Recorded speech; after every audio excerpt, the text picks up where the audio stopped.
अपने कर्म का किरदार कुछ इस तरह निभाना कि देने वाला भी सोचने पर मजबूर हो जाए कि बेटा सिर्फ इसमें तेरा हक है। हेलो साथियों, एमपीपीएससी प्रीलिम्स 2026 को ध्यान में रखते हुए हम कर रहे हैं प्रीलिम्स के लिए एमसीक्यूज प्रैक्टिस और एमसीक्यूज कैसे सॉल्व करने होते हैं। हर बार जो है आपने जो है ये क्लासें लगातार देखी हुई है। इसमें क्या है आपने समझा होगा कि हमें क्वेश्चन कैसे करने होते, सिर्फ क्वेश्चन को टिक नहीं करना होता।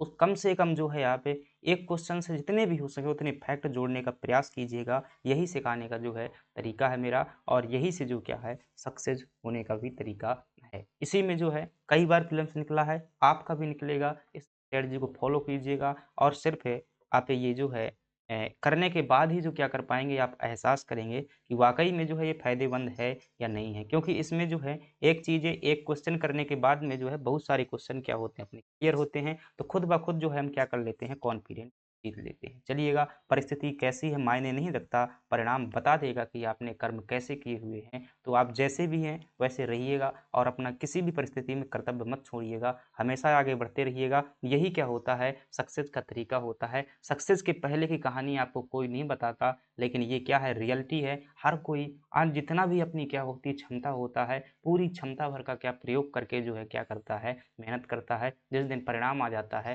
फिर मंच से जो है बड़ी-बड़ी बातें जो है आप भी बोलते रहिएगा। ठीक है? चलिएगा शुरुआत करते हैं। हमारे पास में 50 नंबर की टेस्ट सीरीज़ याद रखिएगा। ये जो है हम क्या कर चुके हैं 49 टेस्ट सीरीज़ कर चुके हैं। मैंने कहा था कि हम जो P1 करेंगे यानी कि फ़ेज़ 1 करेंगे, देन इसके बाद में फ़ेज़ 2 करेंगे यानी कि P2 करेंगे, फ़ेज़ 3 करेंगे और ये प्रीलिम्स की तैयारी का पूरा जो है बेसिक से लगाकर एडवांस लेवल तक जो है आपको ले जाऊँगा। तो वैसा ही करने की दिशा में आज जो है P1 की क्या है अंतिम क्लास है। 50 टेस्ट सीरीज़ जो क्या है ये हमने की हुई है। प्रत्येक में जो है कम से कम इस 50 टेस्ट सीरीज़ में कम से कम हमने 5000 प्लस जो है इम्पोर्टेंट क्वेश्चन जो है आपके सामने किए हुए हैं, चाहे वो फैक्ट के रूप में हो या क्वेश्चन के रूप। और इनकी जो है ना सिर्फ क्वेश्चन किए हैं, आपको टेस्ट भी करवाया हुआ, हर टेस्ट सीरीज़ का टेस्ट करवाया है और अभी भी आगे जो है करवाते रहेंगे, लगातार करवाते रहेंगे। और यकीनन अगर आप जो है 100% फॉलो किए हुए हैं, तो आप एक बहुत अच्छे जो है क्या आप वर्तमान में परफॉर्मर हों। चलिएगा देखते हैं एक-एक चीज़ें जो है सॉल्व करते हैं। 50 नंबर की है, कैसे करना है आप देखिएगा यहाँ पर। पहला क्वेश्चन है आपके पास में जिसमें पूछा जा रहा है कि मौर्योत्तर काल में जो है सार्थवाय किसे कहा जाता था। मौर्योत्तर काल की बात करें यानी कि वह समय जो मौर्यों के बाद का समय था। किसके बाद का समय का था? मौर्यों के बाद का समय था, उसे क्या कहते हैं? उत्तर का मैं फिर से कह रहा हूँ कि उत्तर जो होता है इसका उत्तर का मतलब सिर्फ जवाब नहीं होता है, उत्तर का पर्यायवाची भी क्या होता है? बाद होता है। ध्यान दें उत्तर का मतलब बाद भी होता है, यानी कि बाद का काल। मौर्यों के जो बाद का काल था तो आप कहें क्या कहेंगे? उसे मौर्योत्तर काल कहते हैं। ठीक है, तो मौर्योत्तर काल में चीज़ें जो है क्या है आपको समझने के कॉन्सेप्ट से ध्यान रखना है कि मौर्योत्तर काल में क्या-क्या था। तो आप कहेंगे कि मौर्योत्तर काल में एक तो क्या थे यहाँ पर देशी राजवंश थे। मौर्योत्तर काल में एक देशी राजवंश थे, एक क्या थे विदेशी राजवंश थे और इसे अंधकार युग के नाम से भी जाना जाता है, क्योंकि यहाँ पर क्या हुआ था केंद्रीकरण सत्ता का पतन हो गया था। आप कहेंगे अगर देशी राजवंश थे तो वो कौन-कौन से थे? तो आप कहेंगे कि यहाँ पर जो है देशी राजवंश में जो पहला नाम आता है शुंग आता है, दूसरे के बाद कौन आता है आपका कहेंगे कि कण्व वंश ने भी यहाँ पर शासन किया हुआ है। इसके बाद जो है सातवाहनों ने क्या किया है शासन किया है। इसके बाद जो है वाकाटक वंश ने क्या किया है शासन किया। ये क्या थे देशी राजवंश थे। विदेशी राजवंश में यहाँ पर देखेंगे तो यहाँ पर कौन आते हैं हिंद यवन आते हैं, यानी कि हिंद यूनानी आते हैं। फिर यहाँ पर जो हमें शक देखने को मिल जाएंगे। फिर यहाँ पर हमें जो है पहलव देखने को मिल जाएंगे। क्या देखने को? पहलव। और फिर जो है कुषाण देखने को मिल जाएंगे। ये क्या रहते हैं फ्रेंड्स जो है यहाँ पर हमें विदेशी शासक देखने को मिल जाते हैं। कुछ याद करना है क्या? शुंगों का संस्थापक ध्यान रख लीजिएगा क्या नाम था? आप कहेंगे पुष्यमित्र शुंग नाम था। कण्व का संस्थापक कौन था? तो कण्व वंश का संस्थापक कहेंगे वासुदेव नाम था। सातवाहन वंश का संस्थापक कौन था? तो आप क्या कहेंगे? सिमुक नाम था। वाकाटक वंश का संस्थापक कौन था? तो आप क्या कहेंगे? विंध्य शक्ति नाम था। क्या नाम था? विंध्य शक्ति जो है नाम थे संस्थापक, आपको क्या कर लेना है? ध्यान रखना है। हिंदी यूनानी शासकों में आपको मेनांडर का नाम जो है कम से कम ध्यान रखना चाहिए। जो मेनांडर है, मेनांडर की रचना जो नागसेन बौद्ध भिक्षु है उसके दोनों के संवादों की रचना मिलिंद पनाहो नाम की रचना में देखने को मिलती है। शकों में कम से कम आपको नाम किसका ध्यान रखना है? शकों में जो है बहुत सारे नाम हैं, लेकिन आपको कम से कम जो एक नाम ध्यान रखना चाहिए, रुद्रदामन का नाम ध्यान ध्यान रखना चाहिए। रुद्रदामन द्वितीय का जो जूनागढ़ अभिलेख है उन्हीं का है।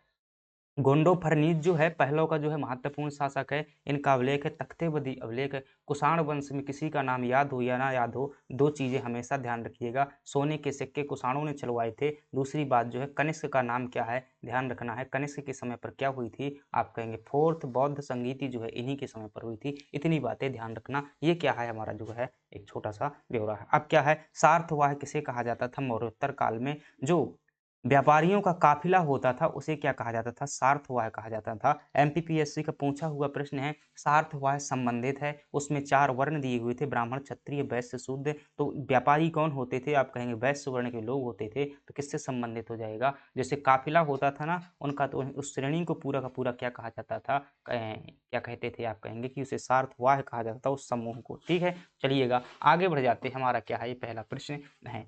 अगले प्रश्न की बात करते हैं। कनिष्क के शासनकाल में आयोजित चौथी बौद्ध संगीति के अध्यक्ष कौन थे? क्या पूछ रहा है, अध्यक्ष कौन थे? देखिएगा चौथी बौद्ध संगीति के बारे में फटाफट देख लीजिएगा। आपसे पूछे कि यह कहाँ पर हुई थी, पहली बात ये ध्यान रखिएगा। दूसरी बात देखिएगा तो आप कहेंगे कि इसका शासन मतलब किसके समय पर हुई थी। इसके बाद आप ध्यान रखिएगा इसके अध्यक्ष कौन थे। इसके जो है आपको ध्यान रखना है उपाध्यक्ष कौन थे। इसके समय पर जो है इसमें कौन सी घटना हुई थी, ये ध्यान रख लेना है। इतने अगर प्रश्नों के जवाब देंगे तो आपका जो है उत्तर निकल आएगा। आप कहेंगे कि यह जो है कश्मीर के कुंडलवन में हुई थी। कहाँ पर हुई थी, कुंडलवन कश्मीर में हुई थी। शासन इस समय पर कुषाण शासक जो है कनिष्क का शासन था। इसके अध्यक्ष कौन थे, तो आप क्या कहेंगे कि वासुदेव जो है इसके क्या थे, वासुदेव जो है क्या थे इसके, वासुदेव नहीं भाई, वासुमित्र जो है क्या थे इसके अध्यक्ष थे। कौन थे, वासुमित्र अध्यक्ष थे। उपाध्यक्ष कौन थे, तो आप क्या कहेंगे अश्वघोष जो है वो कौन थे इसके उपाध्यक्ष थे। घटना जो है इसमें क्या हुआ था, बौद्ध धर्म का क्या हुआ था, विभाजन हुआ था। किसमें हुआ था, तो आप क्या कहेंगे एक शाखा जो है हीनयान बन गई थी।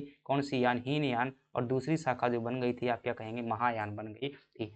ठीक है, तो चलिएगा देखिएगा क्या पूछ रहा है, अध्यक्ष कौन था, तो आप सिंपल सी भाषा में बता देंगे कि जो वासुमित्र इसके अध्यक्ष थे। ये क्या थे, उपाध्यक्ष थे। मोगली पुत्र तिस्य जो थे ये क्या थे, थर्ड बौद्ध संगीति के अध्यक्ष थे। और सेकंड के जो क्या, सेकंड के कौन थे, तो आप क्या कहेंगे सब कमीर जो हैं, सब कमीर जो क्या थे, ये दूसरी बौद्ध संगीति के अध्यक्ष थे। और प्रथम के कौन थे, तो आप क्या कहेंगे, जल्दी से बताइएगा, आप क्या कहेंगे महाकश्यप जो है पहले के क्या थे, अध्यक्ष थे महाकश्यप। इसी प्रकार से आपको क्या करना है, क्वेश्चन करना है। ध्यान रखना, अगर मजा आ जाए, दिल छू जाए, तो क्या करना है, लाइक और सब्सक्राइब जरूर करना है। चीजें ये क्या है, निःशुल्क और अनुभवी हैं, इनका जो है सदुपयोग करना है। कुल मिलाकर के भाई कुछ मत करिएगा, आप लोग क्या है सदुपयोग कर लीजिएगा। चलिएगा निम्नलिखित में से, और बस जिस दिन सिलेक्शन हो जाए उस दिन कमेंट बॉक्स में बता दीजिएगा कि हाँ भाई जो है आपके क्वेश्चन जो है क्या है फंसे हुए थे, इसमें जो है आपका योगदान है। जिस दिन सिलेक्शन हो जाए, ठीक है, उस दिन की बात कर रहा हूँ। निम्नलिखित में से किस ग्रंथ में जो है सातवाहन शासक गौतमी पुत्र सातकर्णी को एक ब्राह्मण कहा गया है,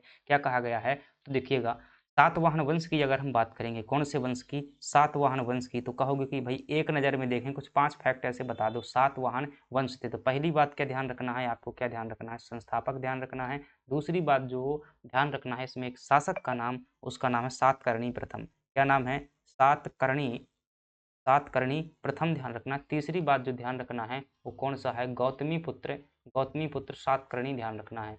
गौतमी पुत्र सातकर्णी जो है क्या करना है, ध्यान रखना है। कम से कम ये 3 शासक जो क्या कर लेना है, ध्यान रख लेना है। और ठीक है, इन 3 शासकों में क्या खास है, 3 शासकों में देखेंगे संस्थापक अगर आपसे पूछे सातवाहन वंश का संस्थापक कौन है, तो आप कहेंगे सिमुक कहेंगे। इस वंश को जो है आंध्रा सातवाहन वंश भी कहा जाता है, आंध्रा क्योंकि आंध्र प्रदेश के क्षेत्र में थे। सातकर्णी प्रथम के बारे में ध्यान रखना है, आप कहेंगे प्रथम प्रतापी शासक था। कौन था भाई, प्रथम प्रतापी शासक। गौतमी पुत्र सातकर्णी के बारे में ध्यान रखना है, महान शासक था, महान नहीं कहूंगा, महान थोड़ी सी, महान में क्या हो जाता है सब कुछ शामिल हो जाता है। ये क्या था, सबसे प्रतापी शासक इसे कह सकते हैं, क्या कह सकते हैं, गौतमीपुत्र सातकर्णी जो थे ये क्या थे, सबसे प्रतापी शासक थे। ध्यान रखिएगा पूरा का पूरा जो है ये सनातन धर्म को मानने वाला, सनातन धर्म कहिएगा या ब्राह्मण धर्म को मानने वाला क्या था, वंश था, उसी को प्रोत्साहन दिया था। गौतमीपुत्र सातकर्णी की जो क्या है एक माता है, उन माता का नाम क्या है, गौतमी नाम है। तो बाल श्री गौतमी जो है इनका पूरा नाम था, क्या था, बाल श्री, कौन सी, बाल श्री गौतमी जो है इनका पूरा नाम था। इन्होंने जो है एक नासिक जो कि महाराष्ट्र में पड़ता है, यहाँ पर क्या लिखवाया था, एक अभिलेख लिखवाया था। उस अभिलेख को क्या कहते हैं, नासिक अभिलेख कहते हैं। इस अभिलेख में जो है गौतमी पुत्र सातकर्णी यानी अपने बेटे की जो है यहाँ पर उपलब्धियों का अंकन करवाया हुआ है। क्या करवाया है, उपलब्धियों का अंकन करवाया है। इस उपलब्धियों में बहुत सारी उपलब्धियां दिया गया है, जैसे पर्वतों का स्वामी कहा गया है, क्षत्रियों के दर्प को चूर्ण करने वाला कहा गया है, और अद्वितीय ब्राह्मण कहा गया है, एकमात्र ब्राह्मण कहा गया है। तो ऐसे बहुत सारे नाम जो उनके दिए गए हैं। तो आपका सही क्या हो जाएगा, आप क्या कहेंगे कि क्या कहेंगे, आप कहेंगे कि यह जो है नासिक प्रशस्ति में देखने को मिल जाता है। हाथी गुम्फा अभिलेख किसका है, आप क्या कहेंगे, खारवेल का कहेंगे, किनका कहेंगे, खारवेल का कहेंगे। और आपसे पूछे मत्स्य पुराण, ये बहुत दूर की, गिरनार अभिलेख जो है ये किसका है,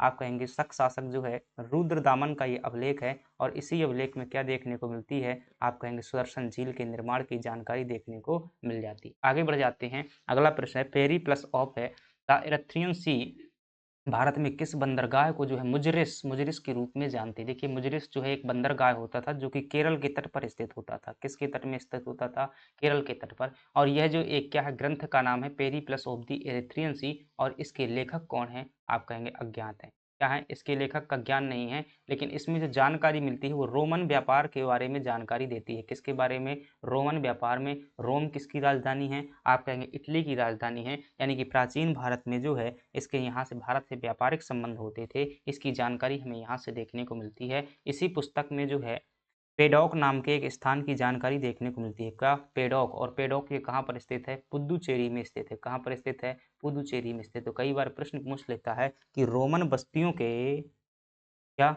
जो रोमन बस्ती हैं, रोमन बस्तियों के साक्ष्य भारत में कहाँ से प्राप्त होते हैं, आप कहेंगे पुदुचेरी से जो है प्राप्त होते हैं। तो ये मुजरिस बंदरगाह किसके लिए आया हुआ है, तो आप क्या कहेंगे, अरिकामेडु। तो ये किसका नाम है, पुदुचेरी का ही जो है एक नाम देखने को मिलता है। किसका नाम, पुदुचेरी का जो है देखने को मिल जाता है। और चेरा, तो चेर राज्य कहाँ पर शासन करता था, केरल में। तो चेर साम्राज्य का प्रमुख बंदरगाह हो जाएगा। ये भड़ौच बंदरगाह गुजरात में होता था। ताम्रलिप्ति बंदरगाह जो है वेस्ट बंगाल के आसपास होता था। चलिएगा आगे बढ़ जाते हैं। 50 प्रश्न है आज में, जो है प्रश्नों की संख्या कितनी है, 50 है, याद रखिएगा।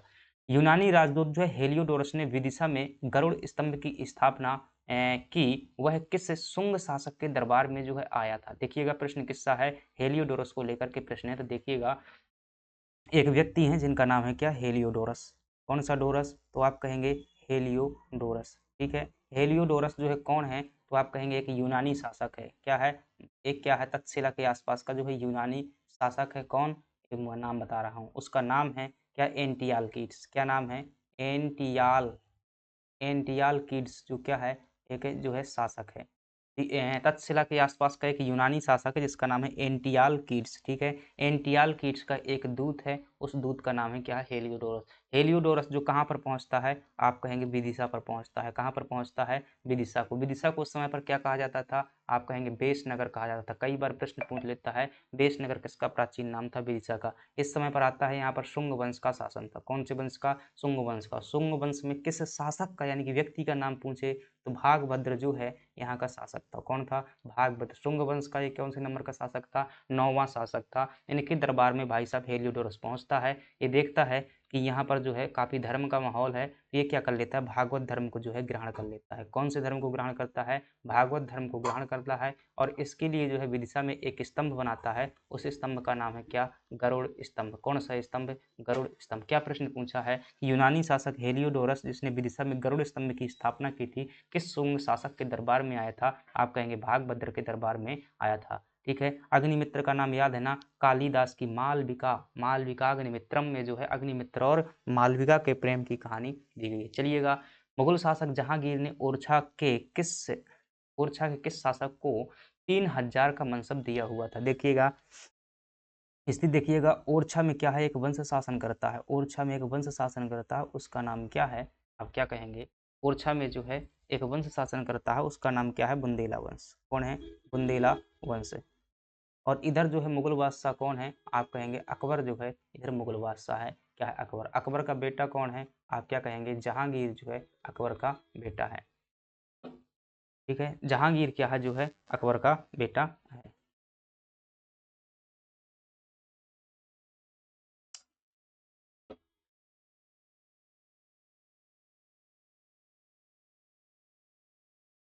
जहांगीर कौन है, आप कहेंगे अकबर का बेटा है। ठीक है, तो अकबर का बेटा है। इधर देखेंगे ओरछा का शासक कौन सा है, वीर सिंह बुंदेला शासक है। कौन सा बुंदेला है, वीर सिंह बुंदेला जो है कहाँ का शासक है, ओरछा का शासक है। इन भाई साहब के बीच में क्या है? अच्छी मित्रता संबंध है। कौन सी मित्रता संबंध है? दोनों के मध्य में जो है मित्रता संबंध है। जहांगीर और वीर सिंह के बीच में क्या है? मित्रता संबंध है। वीर सिंह ने ही तो ओरछा में क्या बनवाया था? भाई साहब से मिलने के लिए जहांगीर महल का निर्माण करवा दिया था। अब यूं बात समझ लीजिए, एक दोस्त से मिलने के लिए अगर उसके लिए स्पेशल महल का निर्माण करवाया जा सकता है तो मित्रता गहरी थी। अकबर का जो एक व्यक्ति था जिसका नाम था क्या? अबुल फजल। क्या नाम था भाई? अबुल फजल। तो कई बार प्रश्न आ जाता है कि अबुल फजल की हत्या जो है किसने की हुई थी? अबुल फजल दरअसल इलाहाबाद जा रहा था मध्य प्रदेश से होते हुए। जहांगीर ने जो है दूत भेजा वीर सिंह को, भाई साहब क्या कर दे, मेरा एक काम कर दे। बोल क्या काम है? अबुल फजल की हत्या कर दे। क्यों कर दूं? वीर सिंह ने कहा क्यों कर दूं? जहांगीर ने कहा चिंता क्यों करता है भाई, मैं शासन की गद्दी लेने वाला हूँ, तुझको माला माल। चलो ठीक है, कोई दिक्कत। वर्ष आपसे पूछे कब? 1602 में जो है वीर सिंह बुंदेला ने क्या की थी? अबुल फजल की हत्या की थी। किसके कहने पर? जहांगीर के कहने पर। जब अकबर के बाद जब जहांगीर शासक बना तो क्या किया? भाई साहब जो भी अकबर के बड़े बड़े व्यक्ति थे, जो शासन में सत्ता जमाए बैठे थे, उनको सबको हटा दिया जहांगीर ने और अपने मित्र को जो है बड़ा मनसब दिया। वीर सिंह को पूरी की पूरी बुंदेलखंड रियासत जो है सौंप दी। वो कौन सा था? 3000 का मनसब जो है प्रदान किया हुआ था। क्या सही जवाब दोगे आप? वीर सिंह बुंदेला जो जवाब दोगे। वीर सिंह बुंदेला किसके पुत्र थे? आप कहेंगे कि यह जो है मधुकर शाह के पुत्र थे। मधुकर शाह के पुत्र थे कौन? वीर सिंह बुंदेला। वीर सिंह बुंदेला के दो पुत्र थे, एक का नाम था जुझार सिंह। कौन सा सिंह? जुझार सिंह। एक का नाम है हरदौल बुंदेला। क्या नाम था? हरदौल बुंदेला। कहानी याद है ना? कहानी याद, ठीक है। ये दोनों पुत्र हुए। क्या कहानी समझ में आई? आ गई होगी। इसी प्रकार से जो क्या चीजें जो क्वेश्चन के माध्यम से करना है, करनी होती है। ओरछा को लेकर के प्रश्न पूछता है किसने स्थापना की थी? तो आप ध्यान रखना 1531 में जो है रुद्र प्रताप बुंदेला द्वारा क्या की गई थी? की स्थापना की गई थी। लेकिन अगर ये प्रश्न पूछ ले कि ओरछा को जो है राजधानी किसने बनाया हुआ था, अब आप क्या बताएंगे? राजधानी के लिए भारती चंद का नाम ध्यान रखना। कौन से चंद का? भारती चंद बुंदेला ने जो है इसको राजधानी बनाया हुआ। स्थापना किसने की थी? रुद्र प्रताप बुंदेला। राजधानी किसने बनाया? भारती चंद बनाया हुआ था। ओरछा में बुंदेला वंश की स्थापना की। देखिए ओरछा शहर की स्थापना अलग है। अगर ये पूछे कि बुंदेला वंश की स्थापना ओरछा में किसने की हुई थी? बुंदेला वंश ओरछा का नहीं था। कहाँ का था? आप कहेंगे उत्तर प्रदेश के मऊ महोनी का था। यहाँ पर जो है सोहन पाल ने क्या की हुई थी? बुंदेला वंश की स्थापना की। सही कह रहा हूँ क्या? सोहन पाल ने जो है यहाँ पर क्या की हुई थी? खंगार शासकों को जो है अपदस्थ करके, तीन कुरी के ठाकुर जो थे मिलकर के इन्होंने क्या किया था? खंगार शासक को अपदस्थ किया था, हुरमत सिंह को। और वहां पर जो है गढ़कुंडार में जो है बुंदेला वंश की। मध्य प्रदेश के इतिहास में इन चीजों को जानेंगे। भाई साहब चाय पी लेते हैं। पियोगे? कहाँ से पियोगे? ना तो शकल दिखती है ना सूरत दिखती है, कुछ नहीं। ठीक है, पूछ लिया है।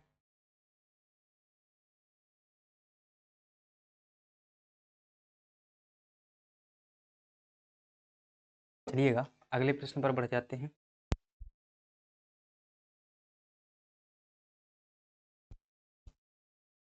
अगले शासक पर जो है बढ़ जाते हैं और अगला जो है हमारे पास में क्वेश्चन, बुरहानपुर स्थित बीबी की मस्जिद का निर्माण जो है निम्नलिखित में से किस से मुगल कालीन प्रभाव के तहत बेगम रुकैया द्वारा करवाया गया था? देखिएगा अगर देखेंगे कि ये क्या है, आप कहेंगे ये कुछ नहीं, मध्य प्रदेश का मैप है। ठीक है, ये क्या है? मध्य प्रदेश का मैप है। चलिए ठीक है, ऐसे बना लिया। यहाँ पर एक जो है राज्य हुआ करता था, इस नाम का राज्य था खानदेश। क्या नाम था? ये राज्य था खानदेश। और खानदेश की जो राजधानी हुआ करती थी वो क्या होती थी? बुरहानपुर होती थी। क्या होती थी? बुरहानपुर जो है खानदेश की राजधानी होती थी। और इस खानदेश का जो मुख्य किला हुआ करता था उसका नाम था असीरगढ़ का किला। क्या नाम था? असीरगढ़ दुर्ग। ठीक है, अकबर की अंतिम विजय जो क्या थी? यही वाली थी। असीरगढ़ दुर्ग जो कहाँ पर होता था? यहाँ पर होता था। यह मुगलों का जो है प्रमुख क्षेत्र रहा है। और यहाँ पर अगर बात करें असीरगढ़ दुर्ग की स्थापना आसा अहीर नाम के राजा ने की हुई थी। किसने? आसा अहीर नाम के राजा ने की हुई थी। बाद में मुगलों का यहाँ पर आधिपत्य हो गया तो यहाँ पर जो है दिल्ली सल्तनत के समय पर यहाँ पर फारसी वंश का शासन था। कौन से वंश का शासन था? फारूकी वंश का शासन था। उसी की एक रानी थी। क्या नाम था उसका? आप कहेंगे रुकैया बेगम। उसने मुगल कालीन जो स्थापत्य से प्रभावित होकर यहाँ पर जो है बीबी की मस्जिद का निर्माण करवाया हुआ था। तो फारकी वंश और मुगलों के संक्रमण के दौरान यहाँ पर बहुत लोगों की जो है हत्याएं करवाई जाती थी। कहाँ पर? यहाँ पर। जब मुगलों का होता था जो भी है भाई यहाँ पर डाल दो, 2-4 महीने में निकाल लेंगे। ठीक है, तो खाना पीना कुछ ना दिया गया, बढ़िया तड़प तड़प के आराम से जो क्या बहुत बुरी तरह से मर जाता था। और अगर बात करेंगे कहाँ पर फारूकी वंश में, यहीं पर बुरहानपुर में, तो जो क्या थी उसका नाम था शाहजहाँ की जो पत्नी थी जिसका नाम है मुमताज।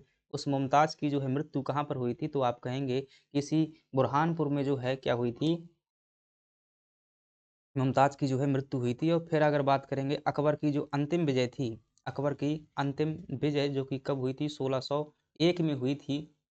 तो आप क्या कहेंगे कहाँ पर हुई थी? तो आप क्या कहेंगे कि असीरगढ़ में जो हुई थी। असीरगढ़ में जो है यहाँ से एक छोटा-सा निकलने के लिए रास्ता होता था। इस किले को जीतना पड़ता था। तो बहुत मजबूत दुर्ग है ये, बहुत पहाड़ी पर जो बना हुआ है, इतनी मोटी पहाड़ी कौन काट पाएगा? तो यहीं पर जो है आपको क्या देखने को मिल जाएगा, बुरहानपुर दर्रा भी देखने को मिल जाएगा, जिसे दक्षिण का क्या कहते हैं, प्रवेश द्वार कहते हैं। दक्षिण अगर जीतना है तो यहाँ से होकर ही जाना पड़ता था। बाकी जो है यहाँ पर बहुत ज़्यादा सतपुड़ा पर्वत जो है छाया हुआ है। चलिएगा आगे बढ़ जाते हैं और अगला प्रश्न है, अकबर के नौरत्नों में शामिल मुल्ला दो प्याजा का मकबरा मध्य प्रदेश के किस स्थान पर स्थित है? देखिए मुल्ला दो प्याजा ऐसा कहते हैं कि भाई खाने में भाई साहब को दो प्याज की आवश्यकता होती थी, जिसका नाम क्या हो गया, मुल्ला दो प्याजा हो गया। और इनकी अगर हम बात करेंगे, देखिए कब्र की अगर बात करेंगे, अगर पूछे मुल्ला दो प्याजा की कब्र जो है कहाँ पर स्थित है, तो आप क्या कहेंगे, ये जो है हरदा में स्थित है। हांडिया हरदा में स्थित है। ठीक है, हांडिया को जो है क्या कहते हैं, नर्मदा का नाभि स्थल भी कहा जाता है। अब देखिएगा मुगलों के समय पर, कुछ अकबर के समय के यहाँ देखिएगा, अकबर ने जो है क्या किया था, ग्वालियर दुर्ग पर भी जो है अधिकार कर लिया हुआ था। और अगर ग्वालियर में मुगलों की कुछ स्थापत्य देखेंगे तो कोई खास नहीं देखने को मिलती है। और यहाँ पर बहुत सारे लोग, जैसे कि शाहजहाँ ने यहाँ पर खुसरो की जो है हत्या करवाई हुई थी। मांडू में देखेंगे तो अकबर जब यहाँ पर आया हुआ था तो एक महल है मांडू में, उसका नाम है दाई का महल। क्या नाम है? दाई का महल। कहाँ पर है? तो आप कहेंगे मांडू में है। तो अकबर जब यहाँ पर आया हुआ था मध्य प्रदेश में तो किस महल में रुका था? तो आप कहेंगे मांडू के महल में। असीरगढ़ में जो है यहाँ पर बहुत सारी चीज़ें हैं। अकबर की जो है क्या हुई थी, अकबर की अंतिम विजय कौन-सी थी? तो आप क्या कहेंगे कि 1601 में जो है अंतिम विजय हुई थी। और यहाँ का जो शासक था उस समय पर कौन था? आप कहेंगे मीरन बहादुर जो है यहाँ का शासक था। ठीक है? असीरगढ़ में बात करेंगे तो जो शाहजहाँ की पत्नी थी जिसका नाम था मुमताज़, उसकी मृत्यु कहाँ पर हुई थी? तो आप कहेंगे यहीं पर हुई थी। और प्रारंभिक जो कब्र बनवाई गई थी, यहीं पर जो है बनवाई गई थी। ठीक है? तो मुमताज़ की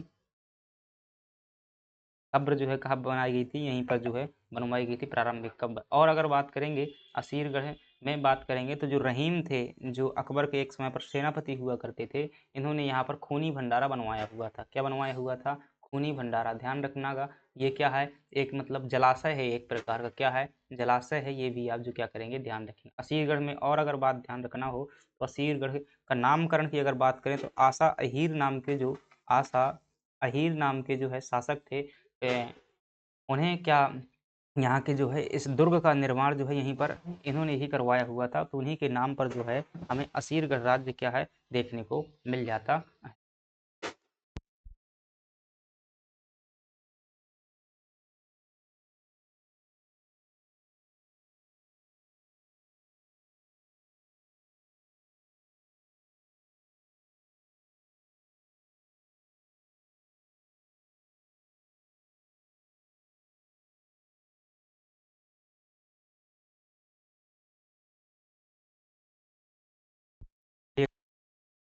ये जो है तो यहाँ पर जो है इतना क्या कर लेंगे, चीज़ें जो है सीरगढ़ में ध्यान रख लेंगे, आशा हीर को ध्यान रख लेंगे, अंतिम विजय ध्यान रख लेंगे। और भी अगर बात करना हो, आप ये पूछे कि दक्षिण का प्रवेश द्वार जो है किसे कहा जाता है, दक्षिण का प्रवेश द्वार किसे कहा जाता है? तो आप क्या कहेंगे? असीरगढ़ को जो है कहा जाता है। चलिएगा अगले प्रश्न की बात करते हैं। चंपत राय और उनके पुत्र छत्रसाल ने किस मुगल सम्राट की धार्मिक और विस्तारवादी नीतियों के विरुद्ध जो है बुंदेलखंड में क्या किया था? विद्रोह किया था। तो देखिएगा बुंदेला वंश के संदर्भ में देखिएगा भाई, चीज़ें जो है आपको क्या करनी है, समझनी है।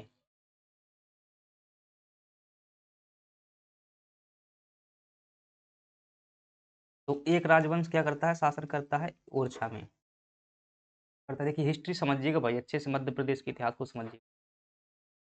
तो बुंदेला वंश जो है, बुंदेला ये अपने आप को जो है कुश का वंशज मानते हैं। क्या मानते हैं? कुश का वंशज, भगवान राम के पुत्र थे, वो क्या है, कुश का वंशज मानते हैं।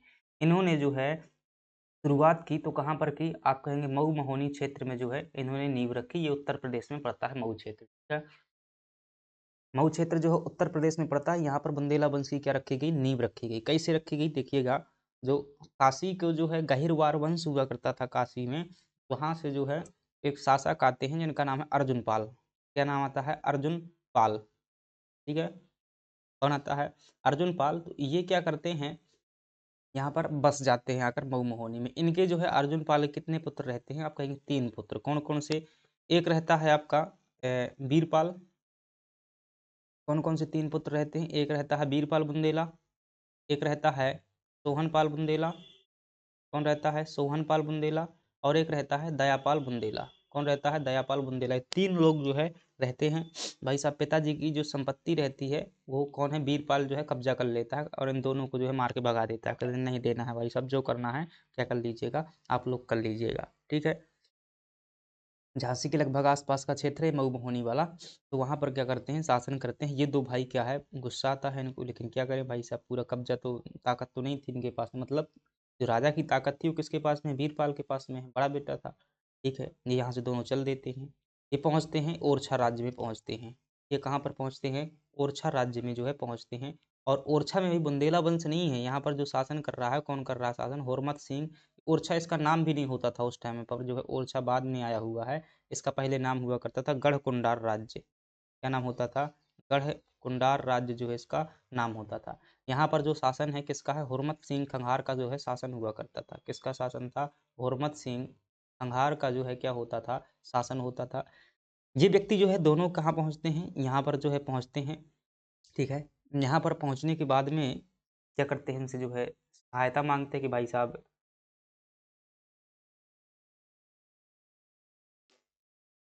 क्या कीजिएगा, सहायता कीजिएगा।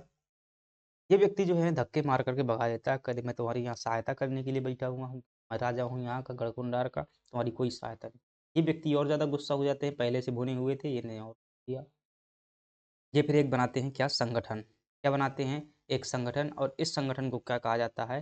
तीन कुरी के ठाकुर कहते हैं। एक जो थे पवाया के ठाकुर थे। क्या थे? पवाया के।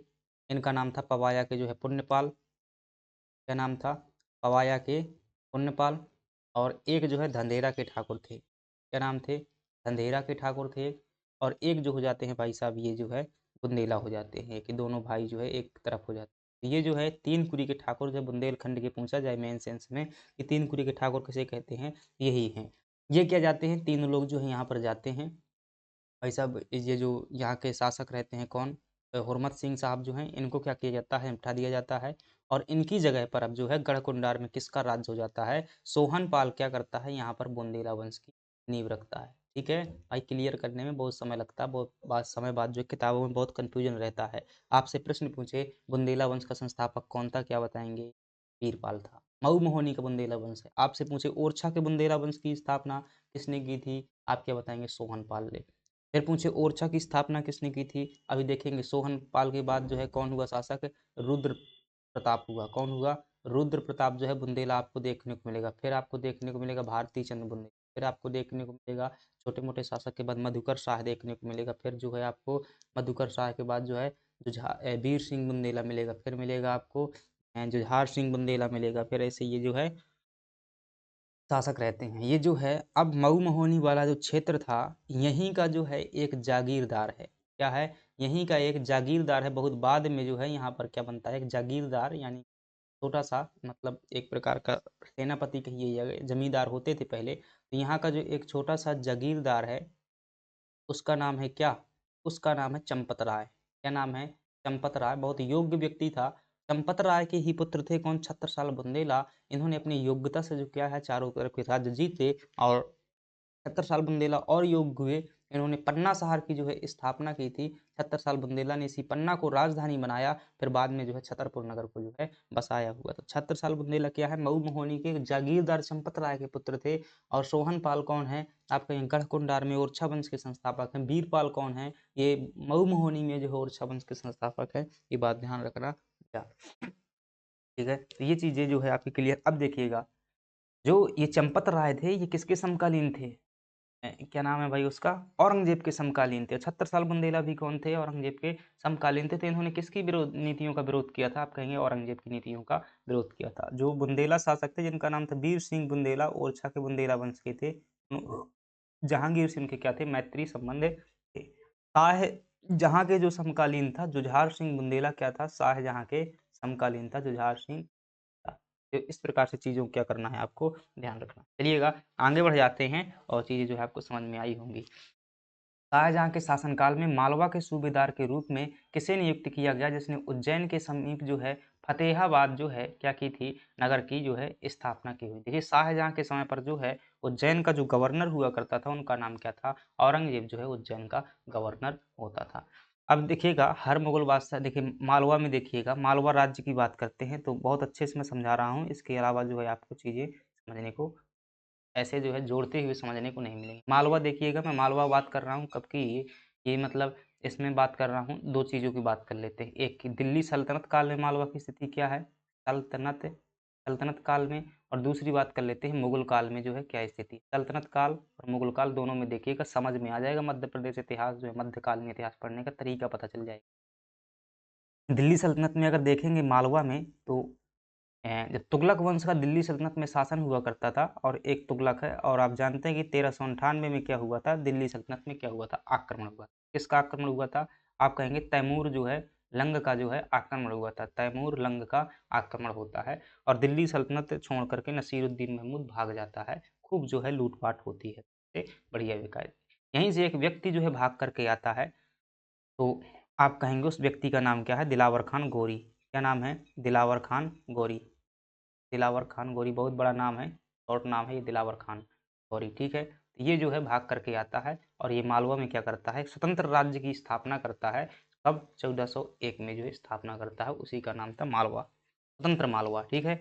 मध्यकाल में जो है स्वतंत्र मालवा की स्थापना दिलावर खान गौरी द्वारा की गई। दिल्ली सल्तनत में यहाँ पर 2 राजवंश हमें देखने को मिलते हैं मालवा में, कौन-कौन से? एक देखने को मिलेगा गौरी वंश, कौन-सा देखने को मिलेगा? गौरी वंश, एक देखने को मिलेगा हमें खिलजी वंश। ऐसे समझिएगा ये दिल्ली सल्तनत वाले नहीं हैं, मतलब कि जब दिल्ली सल्तनत होता था उस कालखंड में मालवा में 2 राजवंश शासन करते थे।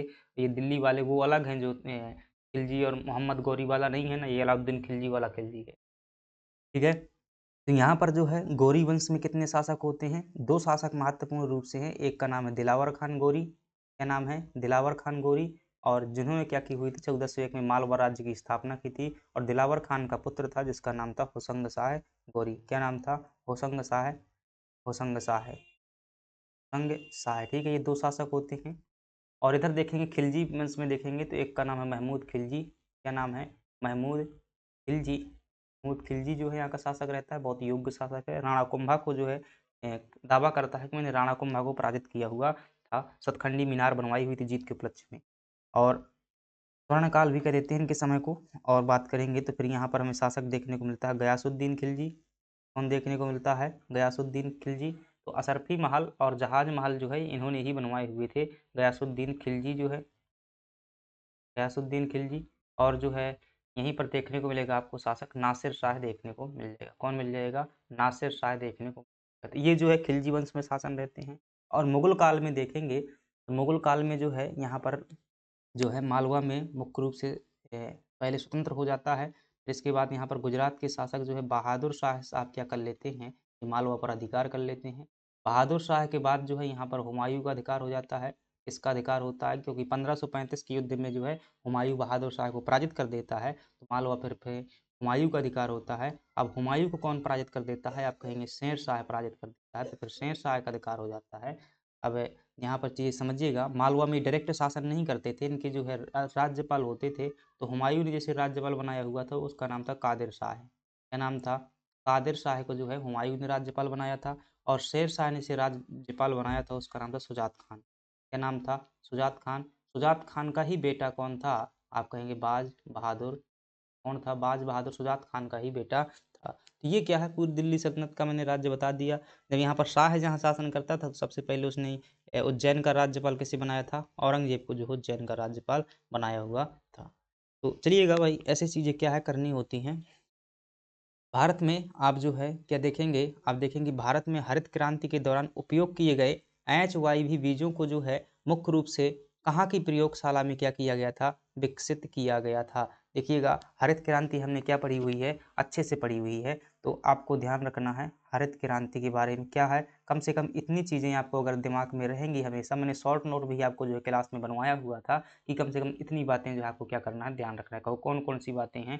आप कहेंगे कि इसका संबंध किससे है, यानी कि ये क्या है, ठीक है। दूसरी बात आपको ध्यान रखना है इसके जनक कौन से हैं, इसके जीन जो है ध्यान रखना है कौन-कौन से जीनों का प्रयोग किया था। तीसरी बात ध्यान रखना है आपको हरित क्रांति में जो इसको तीसरी बात जो है ध्यान रखना है कि प्रारंभ इसे कहाँ से किया गया था, प्रारंभ जो है इसे कहाँ से किया गया था, यानी कि प्रारंभ को भी जो है आपको ध्यान रखना है। तो ये 4 बातें क्या है आपको हमेशा क्या करनी है, ध्यान रखनी है। अब इसमें उत्तर क्या लिखेंगे, इसमें लिखेंगे आपसे पूछे किससे संबंधित है, ये क्या है? तो आप कहेंगे खाद्यान्न उत्पादन से संबंधित। किससे संबंधित है? खाद्यान्न उत्पादन से जो संबंधित क्रांति उसे क्या कहते हैं? हरित क्रांति कहते हैं। इसमें क्या किया गया था? तो आप कहेंगे कि इसमें खूब सारा जो है खाद का प्रयोग किया गया, सिंचाई का प्रयोग किया गया था ताकि ज़्यादा से ज़्यादा खाद्यान्न को उत्पादन कर सके। इसका जनक जो है 2 लोग ध्यान रखना है। आप ध्यान रखेंगे अगर विश्व में जनक पूछे तो आप क्या बताएँगे कि नॉर्मन बोरलॉग साहब जो थे, नॉर्मन बोरलॉग साहब जो थे, बोरलॉग साहब वो क्या थे? विश्व में जनक कहलाते हैं। भारत में जो है कौन कहलाते हैं? एम.एस. स्वामीनाथन जो है क्या कहलाते हैं? भारत में जनक कहलाते हैं। ठीक है, जीन अगर देखिएगा अगर आपसे पूछे गेहूँ के लिए कौन-सा प्रयोग किया गया था और चावल के लिए जो है कौन-सा जीन प्रयोग किया गया था? गेहूँ के लिए ध्यान रखिएगा नोरिन जीन जो है प्रयोग किया गया था। नोरिन 10 या इसी को हमने क्या कहा हुआ था? HY भी कहा हुआ था और चावल के लिए क्या प्रयोग किया था? तो ध्यान रखिएगा ऐसा कुछ नाम था उ वू गी वूगी इस प्रकार से जो है उसका नाम था, तो इतना ध्यान रख लीजिएगा, इससे आपको ऑप्शन देख कर के समझ में आएगा। अगर आपसे पूछे प्रारंभ कब किया गया था, तो आप क्या बताएँगे 1967 में। अगर आप पूछे कहाँ से प्रयोग किया गया था, तो आपको क्या करना है 5 राज्य जो है याद करने हैं। कौन-कौन से 5 राज्य यहाँ पर जो है शुरू किया गया था? पहला था पंजाब, ध्यान रखना है, फिर उत्तर प्रदेश ध्यान रखना है, फिर ध्यान रखना है आंध्र प्रदेश और तमिलनाडु ध्यान रखना है और एक कौन था? हरियाणा था। ये थे 5 राज्यों को आपको क्या कर लेना है, ध्यान कर लेना है। भाई ऐसा ही पढ़ा जाता है, ठीक है? पूरी हरित क्रांति का जो सारांश जो है आपके सामने आ गया। अगर क्लास अगर आपने देखी हुई है तो जोड़ पा रहे होंगे। सही जवाब क्या हो जाएगा? ये जो गेहूँ की जो नई प्रजाति बनी हुई थी जिसे हमने क्या कहा था नोरिन 10 युक्त गेहूँ, ये कहाँ पर बनाई गई थी? मैक्सिको में बनाई गई थी क्योंकि ये जो व्यक्ति थे नॉर्मन बोरलॉग ये मैक्सिको में इनकी प्रयोगशाला थी। मैक्सिको में जो है बनाई गई थी, तो आपका सही जवाब क्या हो जाएगा? मैक्सिको और फिलीपींस, रूस में नहीं बनी हुई थी, जापान में, इज़राइल में नहीं बनी हुई थी, तो आपका ये हो जो है ए ऑप्शन सही हो जाएगा। चलिएगा द्वितीय हरित क्रांति का जो है मुख्य जोर एवरग्रीन रिवॉल्यूशन सदाबहार पर है, इसका क्या उद्देश्य? अब देखिएगा आप कहेंगे जो हरित क्रांति हुई थी, कौन सी क्रांति हुई थी? आप कहेंगे कि हरित क्रांति जो हुई थी, उस हरित क्रांति की खास बात क्या थी कि उसमें हमने उत्पादन में खूब वृद्धि किया था। क्या किया था? उत्पादन में खूब वृद्धि किया था, लेकिन हमने जो है क्या किया बहुत ज़्यादा जल का जो है बर्बादी किया और हमने क्या किया बहुत ज़्यादा खाद यानी कि रसायनों का क्या किया प्रयोग किया। इन समस्याओं से निजात पाने के लिए ताकि कृषि जो है जीवन पर्यंत बनी रहे इसके लिए हमने कौन सी क्रांति लेकर के आए थे? सेकंड ग्रीन रिवॉल्यूशन लेकर के आए हुए थे, द्वितीय हरित क्रांति लाए हुए थे। साथ ही हमारा तीसरा उद्देश्य क्या था कि जो हमारी क्रांति गेहूँ और चावल तक सीमित है, वो सभी फसलों पर जो है होना चाहिए, इतना उत्पादन बढ़ना चाहिए। किस लिए लाए हुए थे? केवल खाद्यान्न उत्पादन को दुगुना करने वाली खाद्यान्न वस्तु नहीं, सभी फसलों के उत्पादन को इसमें शामिल किया गया था। अभी हम इसकी क्लास करने वाले हैं। उर्वरकों के उपयोग को अधिकतम करने के लिए नहीं भई, हमने द्वितीय जो हरित क्रांति थी उसमें खूब उर्वरकों का उपयोग किया था, तो हमारा द्वितीय हरित क्रांति में उद्देश्य था कि हम जो है उपयोग कम करें। पारिस्थितिकी को नुकसान पहुँचाए बिना उत्पादकता को बढ़ाना बिल्कुल सही बात है, आपका सी ऑप्शन जो है सही हो जाएगा। चलिएगा आगे बढ़िए आप। नॉर्मन बोरलॉग को जो हरित क्रांति के जनक माना जाता है, उन्हें किस क्षेत्र में नोबेल पुरस्कार दिया गया था? तो इन्हें शांति के क्षेत्र में जो है नोबेल पुरस्कार दिया गया था और भारत में जनक किसे कहते हैं? भारत में जनक किसे कहते हैं? अगर आपसे पूछे कि भारत में जनक किसे कहा जाता है, किसका? ग्रीन रिवॉल्यूशन का, तो आप क्या कहेंगे कि जो एम.एस. स्वामीनाथन साहब हैं, कौन हैं? एम.एस. स्वामीनाथन साहब हैं, इन्हें क्या कहते हैं? भारत में हरित क्रांति के जनक कहते हैं। ध्यान रखना, इन्हें जो है 2024 में क्या दिया गया है? आप क्या कहेंगे? भारत रत्न से जो है सम्मानित किया गया है और इनकी 2024 में ही क्या हो चुकी है? मृत्यु हो चुकी है। मृत्यु के बाद यह पुरस्कार मिला हुआ था। हरित क्रांति को जो है हरित क्रांति के प्रथम चरण के दौरान किन राज्यों को सबसे अधिक लाभ हुआ? तो भाई 5 राज्य थे अपने, कौन से थे? आप कहेंगे 5 राज्य थे, कौन-कौन से थे? तो पहला जो राज्य था आप कहेंगे पंजाब, पंजाब था, दूसरा कौन सा था? हरियाणा था, तीसरा कौन सा था? यूपी था, फिर कौन था? आंध्र प्रदेश था, फिर कौन था? तमिलनाडु था। ये जो है टोटल 5 राज्य थे, ठीक है? इनको अगर आपसे पूछे सबसे ज़्यादा लाभ किस फसल को मिला हुआ था? किस फसल को मिला हुआ? 2 फसलें ध्यान रखना, कौन-सी फसल? आप कहेंगे गेहूँ की फसल, दूसरी ध्यान रखेंगे चावल की फसल को आप जो है ध्यान रखिए। क्या हो जाएगा? पंजाब, हरियाणा, पश्चिमी उत्तर प्रदेश, मध्य प्रदेश देखिए उसमें नहीं है तो ये गलत हो जाएगा, इधर केरल नहीं गलत हो जाएगा, इधर बिहार नहीं गलत हो जाएगा, आपका बी जो है ऑप्शन क्या हो जाएगा? सही हो जाएगा। चलिएगा हरित क्रांति के नकारात्मक प्रभावों में शामिल यूट्रोफिकेशन का मुख्य कारण क्या है? देखिएगा यूट्रोफिकेशन का मतलब क्या होता है? यूट्रोफिकेशन का मतलब शुद्ध बात में करूँ तो इसको जो है हिंदी में क्या बोलते हैं? सुपोषण बोलते हैं। क्या बोलते हैं? सुपोषण बोलते हैं। सु मतलब अच्छा पोषण यानी कि ज़्यादा पोषण। देखिएगा यहाँ से जो क्या किया हमने, ये हमारा खेत है, इसमें क्या किया हमने, खुद जो है क्या किया, खाद डाला। यहाँ पर जो है हमने क्या किया, खूब खाद डाला। फिर जो है गर्मियों में क्या हुआ, पानी बरसा, यहाँ से जो बह कर के क्या हुआ, झीलों में गया। क्या गया? झील में, तालाब में जो है इस खेत का पानी बह करके गया। ठीक है। अब ऐसी स्थिति में क्या हुआ, यहाँ पर बहुत ज़्यादा जो है क्या हो गया, खाद हो गया, यानी बहुत ज़्यादा जो है यहाँ पर पोषक तत्व ज़्यादा हो जाते हैं, यहाँ पर बहुत सारी चीज़ें हो जाती हैं। अब ऐसे में क्या होगा, इस पानी में जो है बहुत ज़्यादा गंदगी हो जाएगी। क्यों नहीं हो जाएगी भाई? जितना ज़्यादा खातू डालेंगे यहाँ पर, जितना भी ज़्यादा खाद का प्रयोग करेंगे तो यहाँ पर बहुत सारे चारा जो है उगेंगे ना, बहुत सारे जीव-जंतु यहाँ पर पलेंगे, बहुत ज़्यादा बदबू हो जाती है। आप देखना ना कहीं भी जो किसी भी अपने आस-पास, भाई बहुत ज़्यादा नहीं, शहर में रहते हो चाहे गाँव में रहते हो, आप देख लेना। अपने शहर के तालाब में ही देख लेना, उसमें बहुत सारी जो है खज्जी, काई जो है ये शैवाल जामा होगा। क्यों? क्योंकि जहाँ पर बहुत ज़्यादा जो नाली जाती है बह कर के, उसमें बहुत ज़्यादा जो है क्या होता है, विभिन्न प्रकार के बैक्टीरिया, वायरस होते हैं, तो बहुत जो है गंदा पानी कर देते हैं। इसी को क्या कहते हैं? सुपोषण कहते हैं। सुपोषण से क्या होता है, इस पानी में जो जीव-जंतु होते हैं वो क्या हो जाते हैं? मर जाते हैं। क्या हो जाते हैं? मर जाते हैं। यहाँ पर बहुत ज़्यादा हरियाली हो जाती है, फसलें हो जाती हैं, मतलब कि अ, फालतू का चारा हो जाता है। तो ऐसे में क्या होता है, जैव विविधता का नुकसान होता है, साथ ही साथ यहाँ के जीव-जंतु जो है मर जाते हैं। इसी को क्या कहते हैं? यूट्रोफिकेशन कहते हैं। मुख्य कारण कहता है क्या है, क्यों यहाँ पर मतलब पोषक पदार्थों की मात्रा जो है यहाँ पर ज़्यादा क्यों हो गई है? बीजों की नई किस्मों का प्रयोग, भाई बीजों की नई किस्मों का प्रयोग करने से यहाँ पर क्या प्रभाव पड़ेगा? कुछ नहीं। मिट्टी की जुताई, इसका भी कोई प्रभाव नहीं। उर्वरकों और रसायनों का अत्यधिक प्रयोग, ये क्या हो जाएगा? आपका सही जवाब हो जाएगा। चलिएगा, मध्य प्रदेश की जो बाणसागर परियोजना है, सोन नदी पर स्थित है। क्या है? बाणसागर परियोजना जो सोन नदी पर स्थित है, इसमें मध्य प्रदेश, उत्तर प्रदेश और बिहार का जल हिस्सा का अनुपात कितना है? तो देखिएगा, ध्यान से देखेंगे भाई, मैं क्या बना रहा हूँ, मध्य प्रदेश का जो है यूँ मान लीजिएगा, क्या बना रहा हूँ, ये जो है यूँ मानिएगा, ये मध्य प्रदेश का मैंने मैप बनाया। हम किसकी चर्चा कर रहे हैं? बाणसागर जो है परियोजना की क्या चर्चा कर रहे हैं। ठीक है, ये मैंने मध्य प्रदेश का मैप बनाया। ठीक है, मैप बनाने के बाद मैंने जो है एक चीज़ बनाई, यहाँ पर जो है एक पर्वत बनाया। क्या बनाया? यहाँ पर जो है एक पर्वत बनाया, और इस पर्वत का नाम क्या है? आप कहेंगे सर इसका नाम है अमरकंटक पर्वत। कौन सा पर्वत? अमरकंटक पर्वत। इस अमरकंटक पर्वत से क्या निकलती है? एक नदी निकलती है जी। कौन सी नदी निकलती है बताइएगा? इस प्रकार से जो है एक क्या निकलती है? नदी निकलती है इस प्रकार से। इस नदी का कुछ हिस्सा क्या है आपका? आप कहेंगे मध्य प्रदेश में है, और यहाँ पर कुछ हिस्सा जो है कहाँ पर पड़ता है? उत्तर प्रदेश में पड़ता है। ठीक है? उत्तर प्रदेश में पड़ता है, और कुछ हिस्सा जो है आगे चल कर के इसका जो है कहाँ पर पड़ता है? बिहार में पड़ता है। कहाँ पर पड़ता है? बिहार में पड़ता है। ठीक है?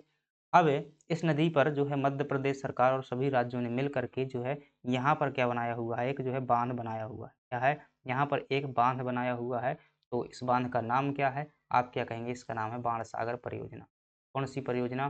बाणसागर परियोजना जो है इसका नाम। किस नदी पर स्थित है? आप कहेंगे कि जिस नदी पर स्थित है उस नदी का नाम है सोन। किसके मतलब साथ में है? कितने राज्यों की परियोजना है? 3 राज्यों की। किसकी? एमपी की, बिहार की और उत्तर प्रदेश की। ठीक है? क्या होता है, इससे जितना भी माल निकलता है, यानी कि जितनी भी बिजली बनती है, क्या बनती है? जितनी भी इससे क्या बनती है? बिजली बनती है। बिजली बनती है, उस बिजली में जो है एक हिस्सा किसके पास में जाता है? यूपी के पास में जाता है, और एक हिस्सा किसके पास में जाता है? बिहार के पास में जाता है, और 2 हिस्सा किसके पास में जाता है? मध्य प्रदेश के पास में जाता है। यहाँ पर जो बाणसागर परियोजना बनाया गया है, इसका बांध जो स्थित है ना, उसका बांध कहाँ पर है? आप क्या कहेंगे? मध्य प्रदेश के शहडोल जिला के देवलोन में स्थित है। कहाँ पर स्थित है? देवलोन में। इतनी बातें ध्यान रखेंगे। प्रश्न पूछ रहा, अनुपात पूछ रहा है, किसका? मध्य प्रदेश, उत्तर प्रदेश। मध्य प्रदेश का कितना है? 2 है, उत्तर प्रदेश का 1 है, बिहार का 1 है। 2 अनुपाते 1 अनुपाते 1 सही हो जाएगा आपका सही जवाब, जो ऑप्शन। चलिएगा, आगे बढ़ जाते हैं। राजघाट बांध परियोजना का जो है राजघाट बांध परियोजना जो मध्य प्रदेश और उत्तर प्रदेश की संयुक्त परियोजना किस नदी पर स्थित है? मैं फिर से क्या करूंगा? मैप का प्रयोग करूंगा। ये क्या बनाया मैंने? मध्य प्रदेश का जो है छोटा सा मैप बनाया हुआ है। ध्यान रखना, सिर्फ हम सांकेतिक मैप बनाते होते हैं, बहुत जरूरी नहीं है। यहाँ पर जो है एक स्थान है, कौन सा स्थान है? यहाँ पर जो है एक ये जिला है, इस जिला का नाम क्या है? विदिशा जिला। सही कह रहा हूँ ना? विदिशा नहीं है भाई। बेतवा नदी कहाँ से निकलती है? रायसेन से निकलती है, विदिशा से। कुमरा गांव रायसेन हो जाएगा। ठीक है, तो रायसेन ठीक है। अब रायसेन में जो है एक गाँव पड़ता है, इस गाँव का नाम क्या है? कुमरा गाँव। ठीक है, कौन सा गाँव?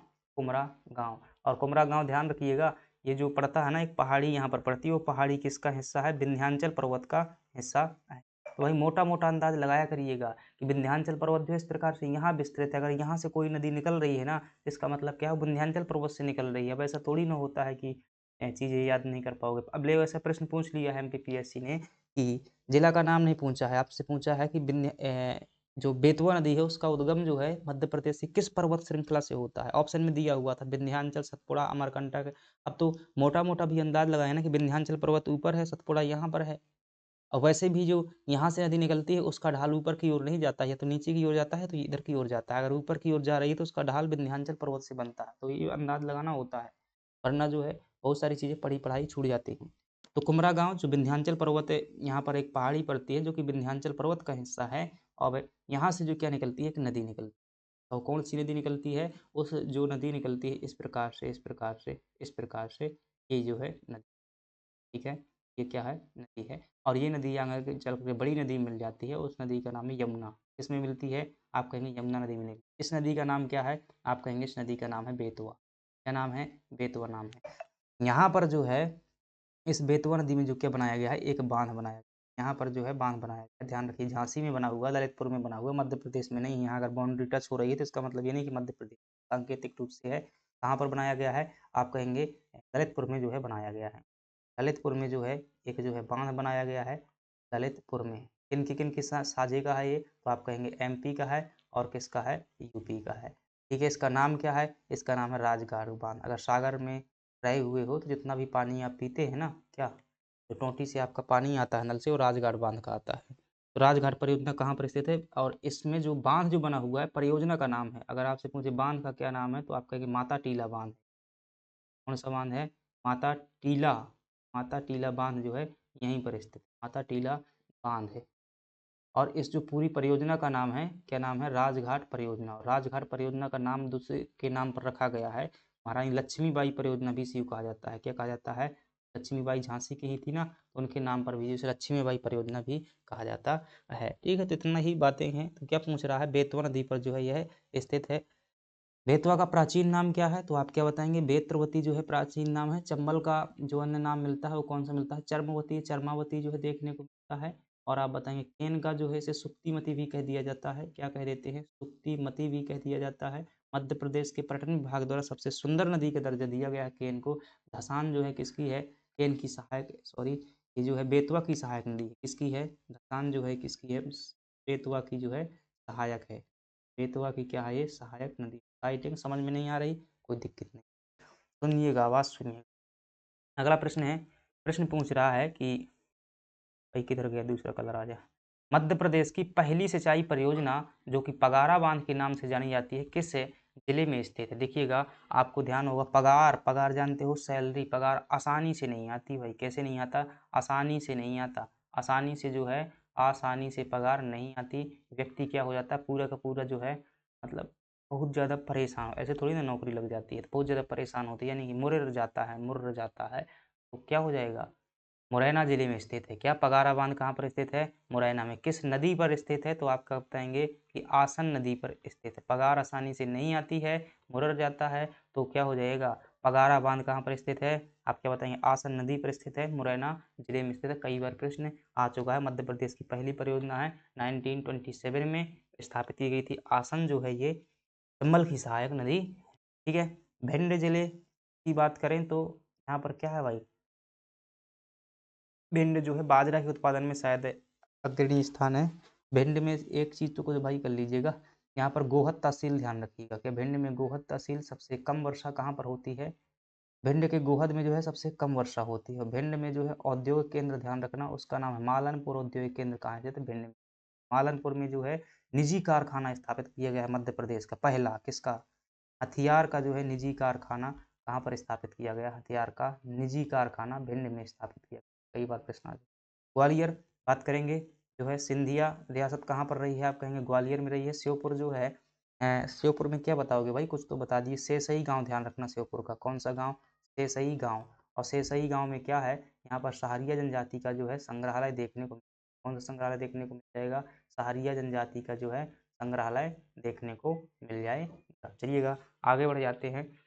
अगला प्रश्न है कुंडलिया परियोजना और मोहनपुरा सिंचाई परियोजना का मुख्य रूप से मध्य प्रदेश के किस जिले से संबंधित है? तो ये कहाँ से हो जाएंगे? कुंडलिया और मोहनपुरा सिंचाई परियोजना जो है ये आपको राजगढ़ से संबंधित देखने को मिल जाएगी। ठीक है, तो मोहनपुरा सिंचाई परियोजना ये, तो इन्हें ध्यान रख लीजिएगा, नया नाम अभी किया गया है। और सीहोर में ध्यान रखेंगे कोलार परियोजना। कोलार घाटी परियोजना कहाँ पर है? सीहोर में है, कोलार नदी पर बनी हुई है। विदिशा में ध्यान रखेंगे हलाली परियोजना कौन सी है? विदिशा में हलाली बांध जो है ध्यान रखेंगे, हलाली नदी पर ही बना हुआ। ऐसी को जो है सम्राट अशोक सागर परियोजना भी कह दिया जाता है। कौन सी परियोजना? अशोक सागर परियोजना भी इसी को कह दिया था। आगर मालवा में क्या ध्यान रखेंगे? कुछ भी जो है एक बांध क्या है यहाँ पर ध्यान रखें। अगर मालवा में कुछ नहीं तो आप ये ध्यान रख लीजिए। बैजनाथ मंदिर, हर ऑप्शन से क्या करना है, कुछ ना कुछ क्या है रिवीजन करना है। बैजनाथ मंदिर कहाँ पर है?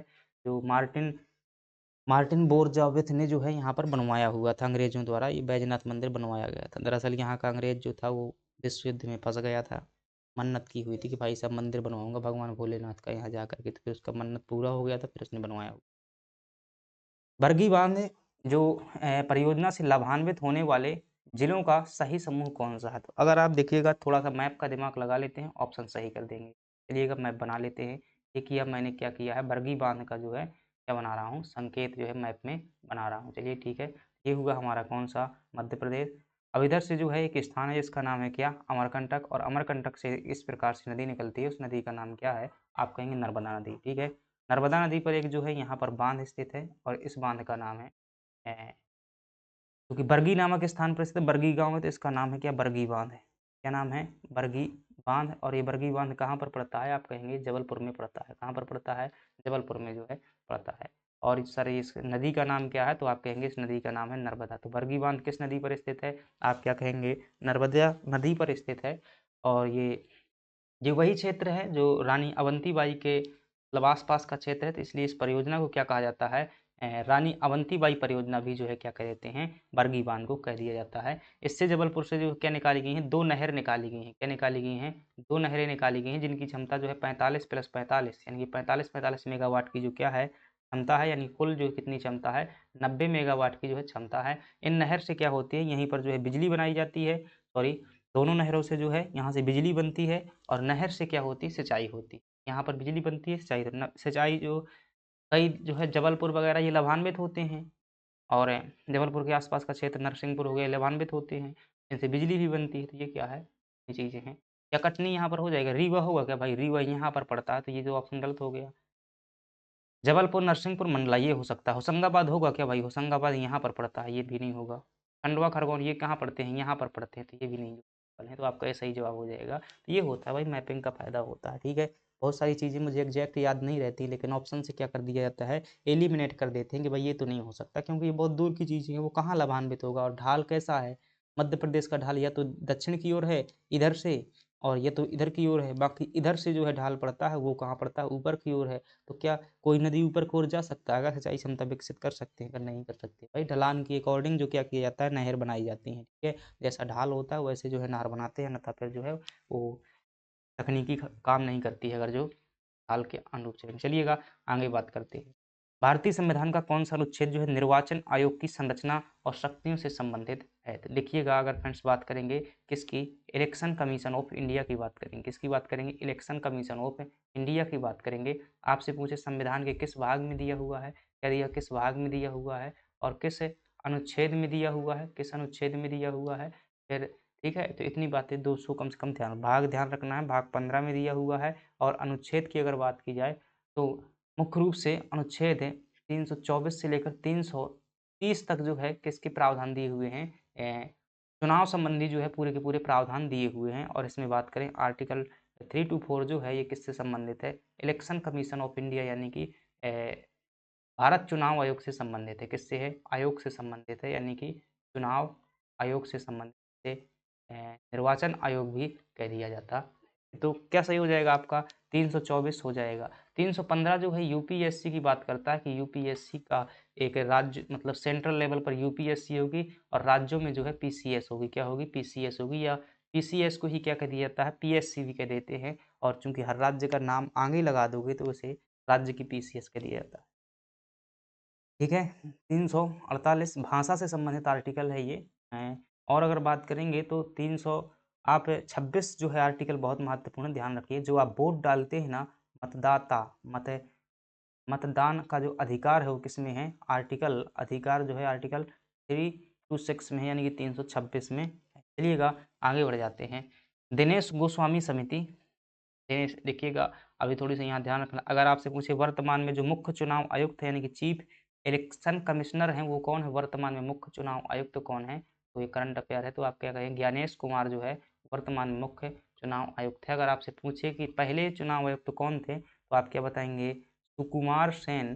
सुकुमार सेन जो है पहले चुनाव आयुक्त थे। अगर पूछे फर्स्ट जो वुमेन थी यानी कि महिला थी वो कौन थी, आप क्या बताएंगे, वीएस रमा देवी जो है क्या थी, पहली महिला थी। चलिएगा अगली बात कर लेते हैं। दिनेश गोस्वामी समिति 1990 का गठन निम्नलिखित में से किस उद्देश्य के लिए किया गया था, किसका गठन भाई, क्या पूछ रहा है, दिनेश गोस्वामी समिति। देखिएगा इलेक्शन कमीशन ऑफ इंडिया, इसकी इलेक्शन कमीशन ऑफ इंडिया यानी कि भारत चुनाव आयोग, इसकी स्थापना कब की गई थी, आप क्या कहेंगे, इसकी स्थापना जो है आपकी कब की गई थी, 25 जनवरी 1950 को जो इसकी क्या की गई थी, स्थापना की गई थी। कब की गई थी, 25 से,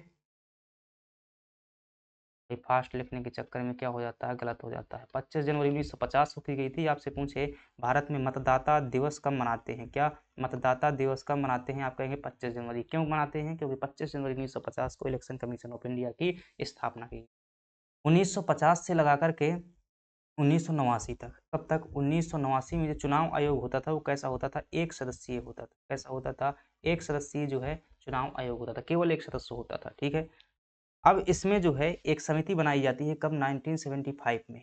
कब बनाई जाती है, 1975 में एक जो है समिति बनाई जाती है, और उस समिति का नाम है क्या, तेंदुलकर समिति। क्या नाम है, तेंदुलकर समिति, तेंदुलकर समिति। ठीक है, और इस समिति के सुझाव पर जो है 1989 में कब बनाई गई, 1975 में, और सुझाव कब स्वीकार किया गया, 1989 में। इसके सुझाव पर जो है चुनाव आयोग को क्या कर दिया गया, एक इसमें मुख्य चुनाव आयुक्त होगा और दो क्या होंगे, अन्य चुनाव आयुक्त होंगे। अर्थात तेंदुलकर समिति का संबंध किससे है, तो आप क्या बताएंगे, चुनाव सुधारों से है। और इसने क्या कहा कि चुनाव आयोग को बहुसदस्यीय संस्था बना दिया, जिसमें एक अध्यक्ष और दो सदस्य होते थे। आगे चल करके तुरंत एक साल बाद जो है 1990 में क्या कर दिया गया, इसे खत्म कर दिया गया, फिर से एकल सदस्यीय संस्था बना दिया गया, और फिर से एक समिति बनी 1990 में जिसका नाम था गोस्वामी समिति। क्या नाम था, गोस्वामी समिति। और फिर इसकी सुझाव पर जो है क्या कर दिया गया, बहुसदस्यीय आयोग बना दिया, फिर से 3 सदस्य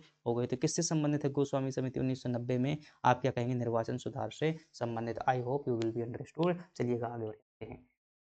भारत के मुख्य निर्वाचन आयुक्त और अन्य निर्वाचन आयुक्तों की सेवा शर्तें जो है, सेवा और शर्तें, पदावधि का निर्धारण कौन करता है, ध्यान रखिए, किसी पर डिपेंड नहीं है भाई साहब। चुनाव आयोग क्या है, एक स्वतंत्र संस्था है, तो राष्ट्रपति नहीं करेगा, किससे होगा, संसद द्वारा कानून बना करके जो है की जाती।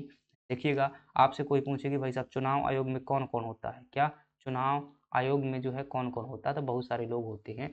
स्पष्ट रूप से प्रावधान है कि जब भी इसे चुनाव करवाना होगा तो इसे जो है सरकार पूरा क्या कराएगी, साधन उपलब्ध कराएगी। यानी कि तो मोटे-मोटे तौर पर देख लीजिएगा, इसमें क्या होता है, एक अध्यक्ष होता है। चुनाव आयोग में क्या होता है, एक अध्यक्ष होता है, प्लस 2 क्या होते हैं, अन्य आयुक्त होते हैं। जो अध्यक्ष होता है उसे क्या बोलते हैं, मुख्य चुनाव आयुक्त बोलते हैं। जो सदस्य होते हैं उन्हें क्या बोला जाता है, चुनाव आयुक्त या अन्य आयुक्त बोला जाता है। ठीक है, इनकी आपसे पूछे कि नियुक्ति कौन करता है, नियुक्ति कौन करता है, इन्हें हटाता कौन है, इनका कार्यकाल क्या होता है, इनका कार्यकाल क्या होता है। ठीक है, नियुक्ति की बात करें तो नियुक्ति कौन करेगा, प्रेसिडेंट ऑफ इंडिया इनकी नियुक्ति करेगा। ठीक है, सरकार के सलाह पर। हटाएगा कौन, तो हटाएगा तो भाई राष्ट्रपति। ठीक है, हटाएगा कौन, राष्ट्रपति। लेकिन कैसे हटाएगा, जैसे सुप्रीम कोर्ट में क्या है, सर्वोच्च न्यायालय के न्यायाधीश को हटाते हैं ना, वैसे ही क्या किया जाएगा, हटाया जाएगा। यानी कि संसद में जो है प्रस्ताव लाया जाएगा, प्रस्ताव अगर पारित होता है तो हट जाएगा, राष्ट्रपति से हटा देंगे। सॉरी, हाँ ठीक है, यही बात है। लेकिन यहाँ पर हटाने में जो है थोड़ा सा और बवाल है।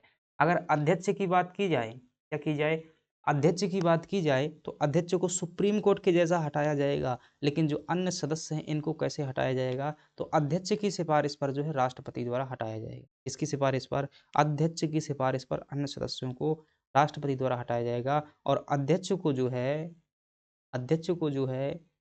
कैसा हटाया जाएगा, सुप्रीम कोर्ट के न्यायाधीश के जैसा हटाया जाए। ठीक है, बाकी अन्य मामलों में जितने भी अन्य मामले होते हैं सभी में अध्यक्ष और जो सदस्य हैं इनकी क्या है, समान सेवा शर्तें होती, समान सब कुछ अधिकार होता है।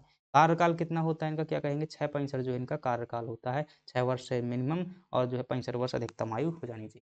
ठीक है, इतनी बात जो है हम क्या कर लेते हैं, यहाँ पर कर लेते हैं। आगे बात करें भाई साहब, चुनाव आयोग काम क्या करता है, मैं कहूँगा कि चुनाव करवाता है। किसके चुनाव कराता है भाई साहब, ये जो है राष्ट्रपति के चुनाव करवाता है, राष्ट्रपति के चुनाव करवाता है।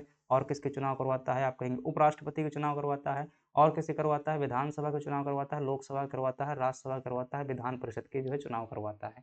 या पंचायतों में करवाता है, कहूँगा बिल्कुल नहीं। पंचायतों में कौन करवाएगा, जो राज्य का चुनाव आयोग।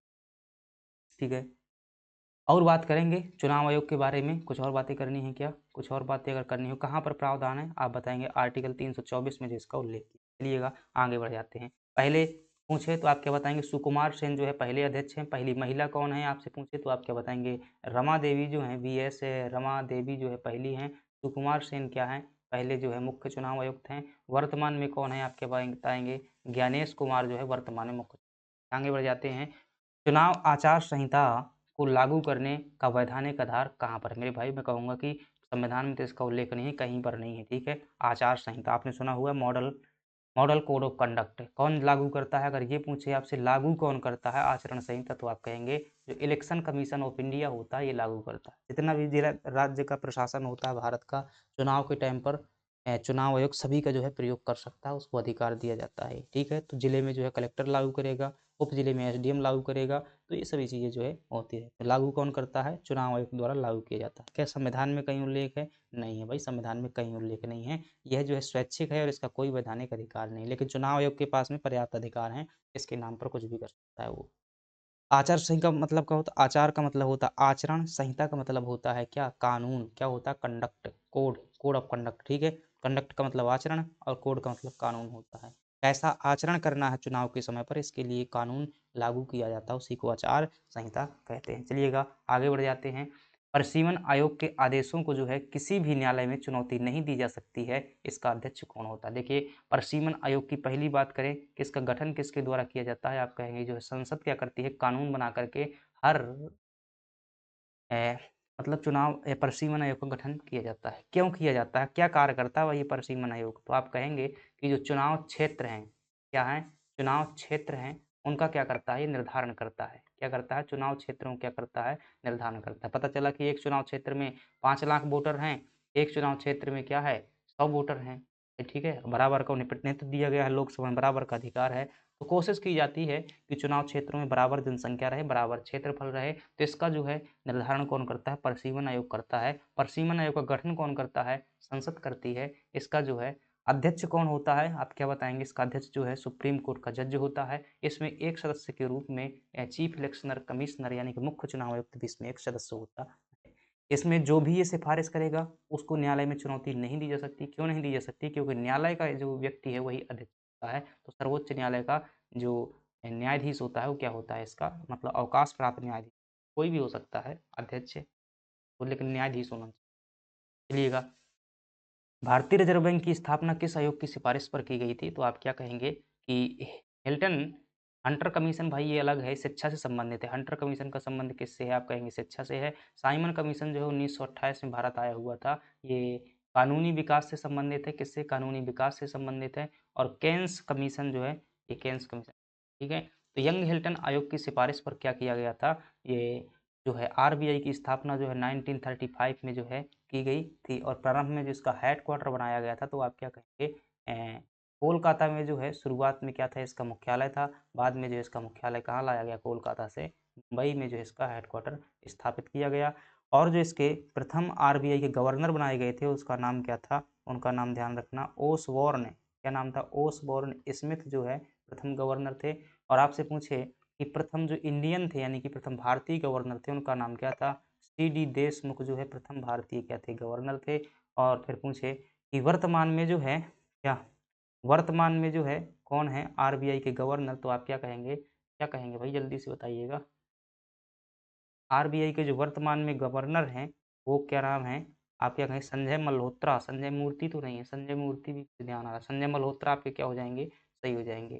तो संजय मूर्ति जो है वो कौन है, कंट्रोलर और controller and auditor general of India क्या है, संजय मूर्ति है। और संजय मल्होत्रा जो है क्या है आपके, ये दिएगा। मौद्रिक नीति समिति, भाई साहब खतरनाक ऑप्शन दिया हुआ है यहाँ पर जो है 27 नंबर का प्रश्न है। तो चीज़ों को थोड़ा जूम करिएगा। मौद्रिक नीति समिति के संदर्भ में कौन सा कथन सही है। देखिए मौद्रिक नीति क्या होती है, तो जो मुद्रा को लेकर के कि देश में कितना पैसा होना चाहिए, कितना पैसा छपना चाहिए, कितना जो है घटना चाहिए, इन सब के लिए जो मुद्रा को लेकर के जो नीति बनाई जाती है उसको कहते हैं मौद्रिक नीति कहते हैं। और इसमें क्या होते हैं, ध्यान रखिए, कुल जो है इसमें 6 सदस्य होते हैं। इसके लिए क्या बनती है कि मुद्रा को लेकर के जो नीति बनाई जाती है तो उसे क्या कहते हैं, मौद्रिक नीति कहते हैं। मौद्रिक नीति कौन बनाता है, तो आप कहेंगे एक समिति बनाती है, उस समिति को क्या कहते हैं, मौद्रिक नीति समिति। इस समिति में टोटल कितने मेंबर होते हैं, 6 मेंबर होते हैं। 3 मेंबर जो है इंडियन गवर्नमेंट के होते हैं, यानी कि सरकार के व्यक्ति होते हैं, और 3 व्यक्ति जो होते हैं रिजर्व बैंक ऑफ इंडिया के व्यक्ति होते हैं। तो इन 6 लोगों द्वारा क्या की जाती है, मौद्रिक नीति समिति बनाई जाती है। तो इसका सही जवाब क्या हो जाएगा, आपका जो है ऑप्शन बी जो है सही हो जाएगा। अच्छे से दिखता नहीं है इसलिए कोई दिक्कत नहीं है, थोड़ा सा जूम कर लीजिएगा या पीडीएफ में चीज़ें आपको मिल जाएगी, मैंने लिख करके समझा दिया है।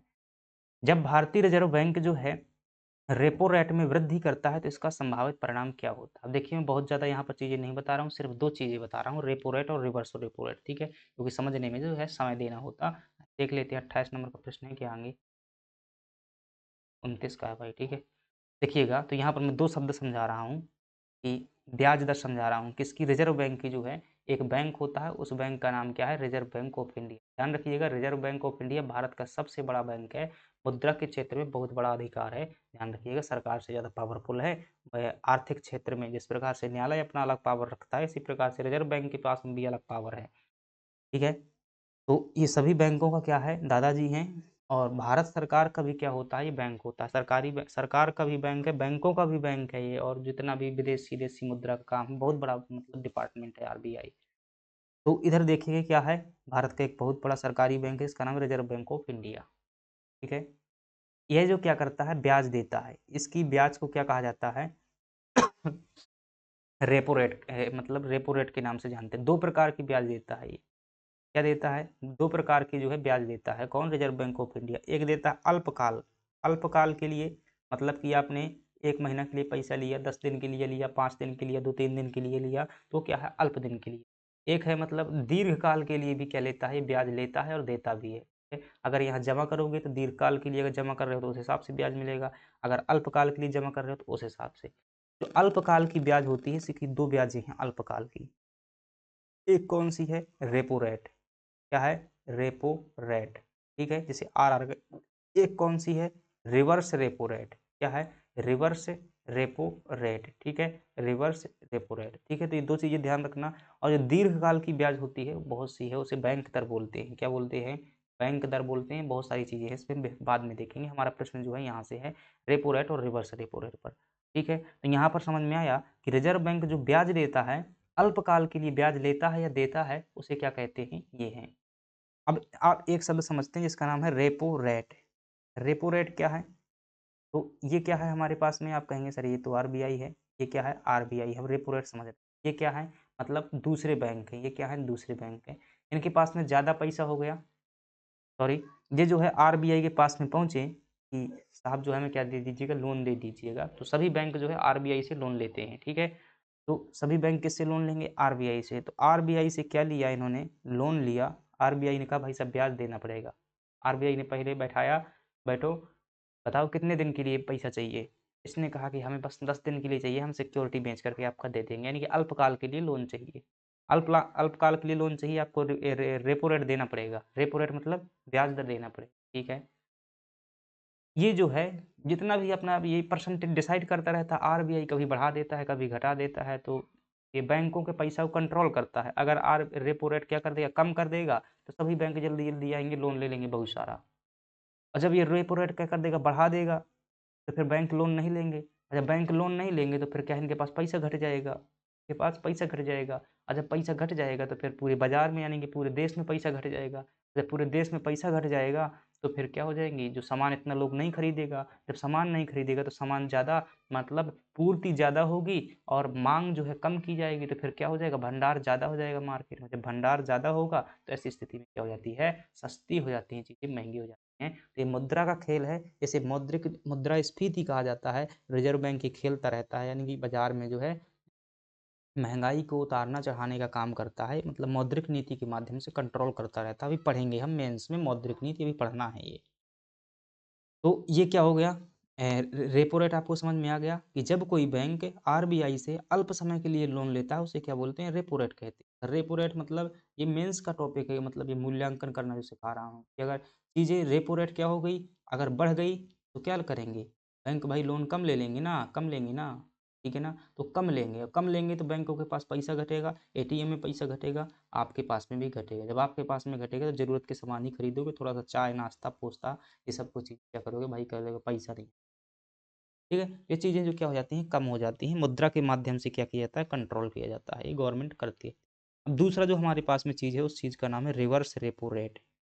अब इन बैंकों के पास में क्या हो गया, पैसा ज़्यादा हो गया, ये बैंक कहते हैं भाई क्या करेंगे, हम पैसा रख के आरबीआई के पास जमा कर देते हैं तो कुछ ब्याज मिल जाएगा, तो ये क्या करेंगे, आरबीआई के पास में वापस जमा करते हैं रिवर्स रेपो रेट। तो इनके जमा किए हुए पैसों पर जो ब्याज मिलता है उसे क्या बोलते हैं, रिवर्स रेपो रेट बोलते हैं। बात को समझिएगा, प्रश्न आ चुका है कि जो रिवर्स रेपो रेट है वो रेपो रेट से ज़्यादा होती है या कम होती है, तो ये तीर हमेशा ध्यान रखिएगा, जो रेपो रेट होती है वो हमेशा ज़्यादा होती है रेदर देन किसके, रिवर्स रेपो रेट के। जो ये कॉन्सेप्ट ध्यान रखना, एमपीपीएससी का एक कथन का प्रश्न है कि 3-4 कथन पूछे हुए थे, एक कथन ये दिया हुआ था, उसमें पूछा था ये सही है या गलत है। तो आपको ध्यान रखना है, रिवर्स रेपो रेट यानी कि जो आरबीआई की ब्याज दर होगी वो हमेशा ज़्यादा होगी रेदर देन इनकी तुलना में। जब ये जो मतलब जैसे मान लीजिएगा कि जब आरबीआई ने इन्हें लोन दिया अल्पकाल के लिए, तो मान लीजिए उसमें 5% का ब्याज लिया, और जब ये बैंक जो है आरबीआई के पास में जमा करते हैं, कहते भाई साहब हम 5 नहीं देंगे, 4% का ही ब्याज देंगे, जमा करना हो करो ना करना हो, ये 4% में ही करते हैं। ये क्या होता है, रिवर्स रेपो रेट होता है। फिर से कह रहा हूँ, ये क्या है, अल्पकालीन की क्या है, ब्याज दर है, ये बैंक दर वगैरह होती हैं, ये अलग से पढ़ेंगे, नीति दर होती है, बैंक दर होती है, 5 नंबर में एमपीपीएससी मेंस में आता है सवाल। तो ये चीज़ें आपको समझ में आ गई हैं। चलिएगा अब जो यहाँ का प्रश्न पढ़ लेते हैं और चीज़ें आपकी क्लियर कर देते हैं, क्या है। इधर देखेंगे ये प्रश्न, जब भारतीय रिजर्व बैंक रेपो रेट में वृद्धि करता है तो इसका संभावित परिणाम क्या होता है। जो कॉन्सेप्ट समझाया हुआ था भाई समझो उस बात को। रिवर्स रेपो रेट में वृद्धि करता है यानी कि अपनी जो अल्पकाल में ब्याज देने की जो उसकी ब्याज दर है वो बढ़ा देता है, तो क्या करेंगे, बैंक कम लोन लेंगे, जब बैंक कम लोन लेंगे तो बैंकों के पास में पैसा घट जाएगा, पैसा घटेगा तो मार्केट में पैसा घटेगा, बाजार में तरलता बढ़ जाएगी। भाई क्यों बढ़ जाएगी, तरलता बढ़ने का मतलब होता है बाजार में मुद्रा बढ़ जाना, मुद्रा थोड़ी ना बढ़ेगी, इसमें घटेगी। वाणिज्यिक बैंकों के लिए ऋण सस्ता हो जाएगा। सस्ता क्यों हो जाएगा, अगर रेपो रेट बढ़ जाएगी ना तो ऋण सस्ता नहीं होगा, महंगा होगा। क्यों महंगा होगा, ज़्यादा ब्याज दर से वहाँ से पैसा लेंगे तो यहाँ और ज़्यादा ब्याज दर में देंगे। निवेश और उपभोग में कमी आ सकती है, ये बात सही हो जाएगी भाई। जो चीज़ आप क्या करते थे, खाते थे, उपयोग करते थे, उसमें क्या आएगी, कमी आएगी। क्यों कमी आएगी, क्योंकि आपके पैसा बैंक से नहीं मिल रहे हैं। बैंक से क्यों नहीं मिल रहे हैं, क्योंकि आरबीआई जो है रेपो रेट बढ़ा दिया हुआ है, तो बैंक जो है अभी लोन नहीं ले रहे हैं, वो इंतजार कर रहे हैं कि रेपो रेट जब कम हो तो हम बैंकों से आरबीआई से लोन लें, फिर जो है जनता के पैसे एटीएम में डलवाएं। ये सिस्टम होता है। निवेश और उपभोग में क्या आ सकती है, कमी आ सकती है। मुद्रास्फीति में तेजी से वृद्धि होगी। मुद्रास्फीति में वृद्धि होने का मतलब क्या है, वृद्धि होने का मतलब महंगाई है, कम होने का मतलब सस्ताई है।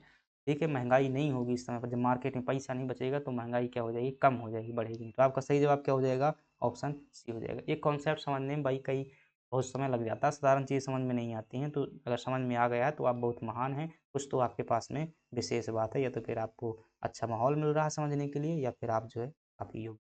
चलिए ध्यान हुआ, समझ में आया, चलिएगा देखिएगा। अब जो है अगला प्रश्न की बात करते हैं, काफ़ी प्रश्न डले हुए हैं अपने।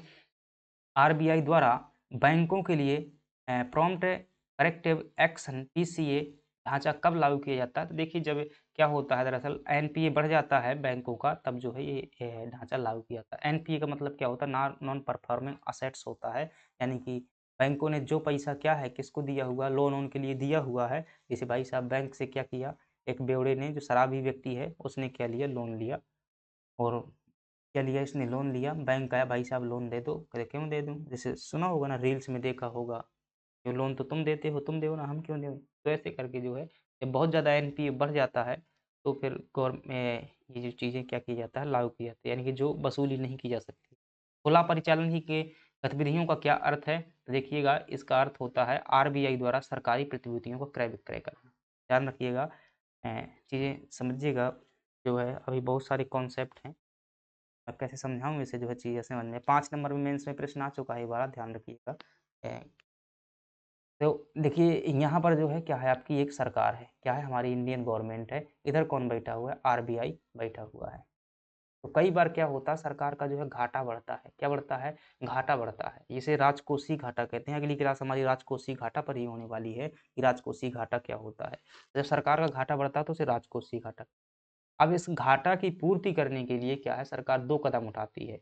या तो कर लेगी, क्या करेगी, लोन लेगी, या तो फिर कुछ चीज़ें अपनी जो क्या करेगी, बेचेगी। क्या करेगी, बेच देगी। तो घाटा को तो पूरा करना है, क्यों? अगर घाटा नहीं पूर्ति होगा तो फिर आगे का बजट कैसे चलेगा? बजट चलाने के लिए घाटा पूर्ति ज़रूरत होती है। तो ऐसी स्थिति में सरकार क्या करती है कि सरकार के पास में कुछ सिक्योरिटी होती हैं। सरकार, अब कई लोग कह देते हैं भाई सरकार पैसा क्यों नहीं छाप लेती? नहीं छाप सकती ना जी, ऐसा नहीं होता है। अगर ऐसी व्यवस्था नहीं है हमारे यहाँ पर, कहीं भी नहीं होती है। अगर ऐसा होता तो फिर क्या है, कोई उत्पादन ना करता, बैठे-बैठे छापते रहते। ऐसा नहीं पैसा छाप सकते। जितनी मेहनत करोगे उतना ही पैसा छापा जाता है। यानी कि अपने आपके देश में जितनी संपत्ति होगी ना, उतना ही पैसा जो है छापने की अनुमति होती है व्यवस्था में। ठीक है? ज़्यादा छापेंगे तो वो भ्रष्टाचार से हाँ छाप सकते हैं, लेकिन बहुत बहुत निगरानी तंत्र मजबूत है, ऐसे नहीं कर सकते, वरना हर कोई सरकारें क्या करे, पैसा छाप ना दें तो कोई मतलब का नहीं होता। वरना फिर जो 1 डॉलर की वैल्यू की तुलना में 84 रुपया है, वो 1 डॉलर के बराबर जो है 200 रुपया हो जाएगा। यानी कि बहुत ज़्यादा इंडिया में महँगाई बढ़ जाएगी और जो है वैल्यू नहीं रहेगी, रुपया की जो है मुद्रा घटेगी, वैल्यू घटेगी। तो ऐसा नहीं कर सकते। कैसे कर सकते हैं? जितना हमारे पास में संपत्ति होगा उतना ही छाप सकते हैं। तो सरकार इस घाटा की पूर्ति करने के लिए क्या करती है, पैसा छापती है। क्या करती है? पैसा छापने की अनुमति देती है। तो आप कहेंगे पैसा छापने की अनुमति ऐसे देती है? ये ऐसे नहीं देती है आरबीआई। तो कहती है आरबीआई साहब पैसा छाप दो। आरबीआई कहता है काहे को छाप दूँ? घर का काम है क्या? तो फिर कहता है ऐसे नहीं हम कह रहे, हम तुमको देंगे कुछ। क्या देंगे? तो सरकार के पास में जो सिक्योरिटी होती है, मतलब कि वो परिसंपत्तियाँ जो होती हैं, जैसे क्या वो बोलते हैं, मतलब मान लीजिएगा कि शेयर या परिसंपत्ति होती है, उनकी बहुत वैल्यू होती है। रजिस्ट्री टाइप की मान लीजिए, जैसे ज़मीन की रजिस्ट्री होती है ना, ऐसे ही गवर्नमेंट के पास में क्या होती है, सिक्योरिटी होती है, मान्यता होती है, जो उसमें पैसे लिखे होते हैं। तो गवर्नमेंट क्या करती है, अपनी सिक्योरिटी जो है यहाँ पर, जिसे प्रतिभूति बोलते हैं, वो क्या करती है, जमा कर देती है। जैसे 5,000 करोड़ की सिक्योरिटी जमा कर दी, 5,000 करोड़ की। अब जो है आरबीआई क्या कर सकता है, 5,000 रुपए करोड़ छाप देगा। अब 5,000 रुपए करोड़ छाप दिए रुपया, और जब कभी सरकार फायदे में होती है या घाटा पूर्ति हो जाता है, तो फिर क्या करती है सरकार, ये अपनी सिक्योरिटी वापस खरीद लेती है। पैसा किसको देती है, आरबीआई को देती है। इस प्रकार से क्या किया जाता है, घाटा पूर्ति की जाती है। इन्हीं को क्या कहते हैं, खुला परिचालन की गतिविधियां कहते हैं, जब सरकार अपनी सिक्योरिटी बेचती है। ठीक है?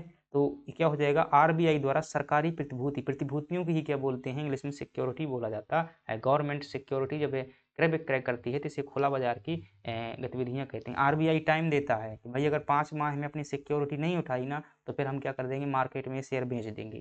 ठीक है? तो आरबीआई इन सरकार के शेयर को क्या करता है, मार्केट में उतारता है। सब कोई खरीदता है क्योंकि इनकी वैल्यू होती है भाई। ठीक है? तो यही क्या कहलाती है, खुले बाजार की गतिविधियाँ कहलाती हैं। चलिएगा आगे बढ़ जाइएगा। मानव शरीर में क्वाशियोरकर और मरासमस रोग मुख्य रूप से किसकी कमी के कारण होते हैं? मुझे लगता है आप ये पढ़ चुके हैं। प्रोटीन और कैलोरी की कमी के कारण जो है ये रोग हो जाते हैं, तो ये पढ़ने की जरूरत नहीं। गोल्डन राइस, ये भी जो है कई बार कर चुके हैं। देखिए, सामान्यतः राइस में क्या होता है, राइस मतलब चावल होता है, और गोल्डन राइस में जो है क्या किया गया है, एक नया जीन डाला गया है, बीटा कैरोटीन करके जीन डाला गया है, जिससे क्या है, इस चावल में कौन सा विटामिन आ गया है, विटामिन ए आ गया है। तो आप क्या कहेंगे, विटामिन ए जो है होता है जेनेटिक रूप से संशोधित करके कौन सा पोषक तत्व इसमें आ गया है, तो आप क्या कहेंगे, विटामिन ए जो है इसमें। अब देखिएगा, इसे स्वर्णिम चावल कहते हैं। मेंस में 2 नंबर में जो है आ जाता है, क्या जाता है, 2 नंबर में आ जाता है। अगर ऐसा प्रश्न 2 नंबर में आता है तो आप क्या लिखेंगे, पहला बात लिखेंगे, यह एक प्रकार का क्या है, जीन प्रवर्धित फसल है। जीन प्रवर्धित मतलब जीन परिवर्तित किया हुआ, प्रवर्धित, जीन प्रवर्धित क्या है, ये फसल है। ठीक है, पहला पॉइंट ये लिखेंगे।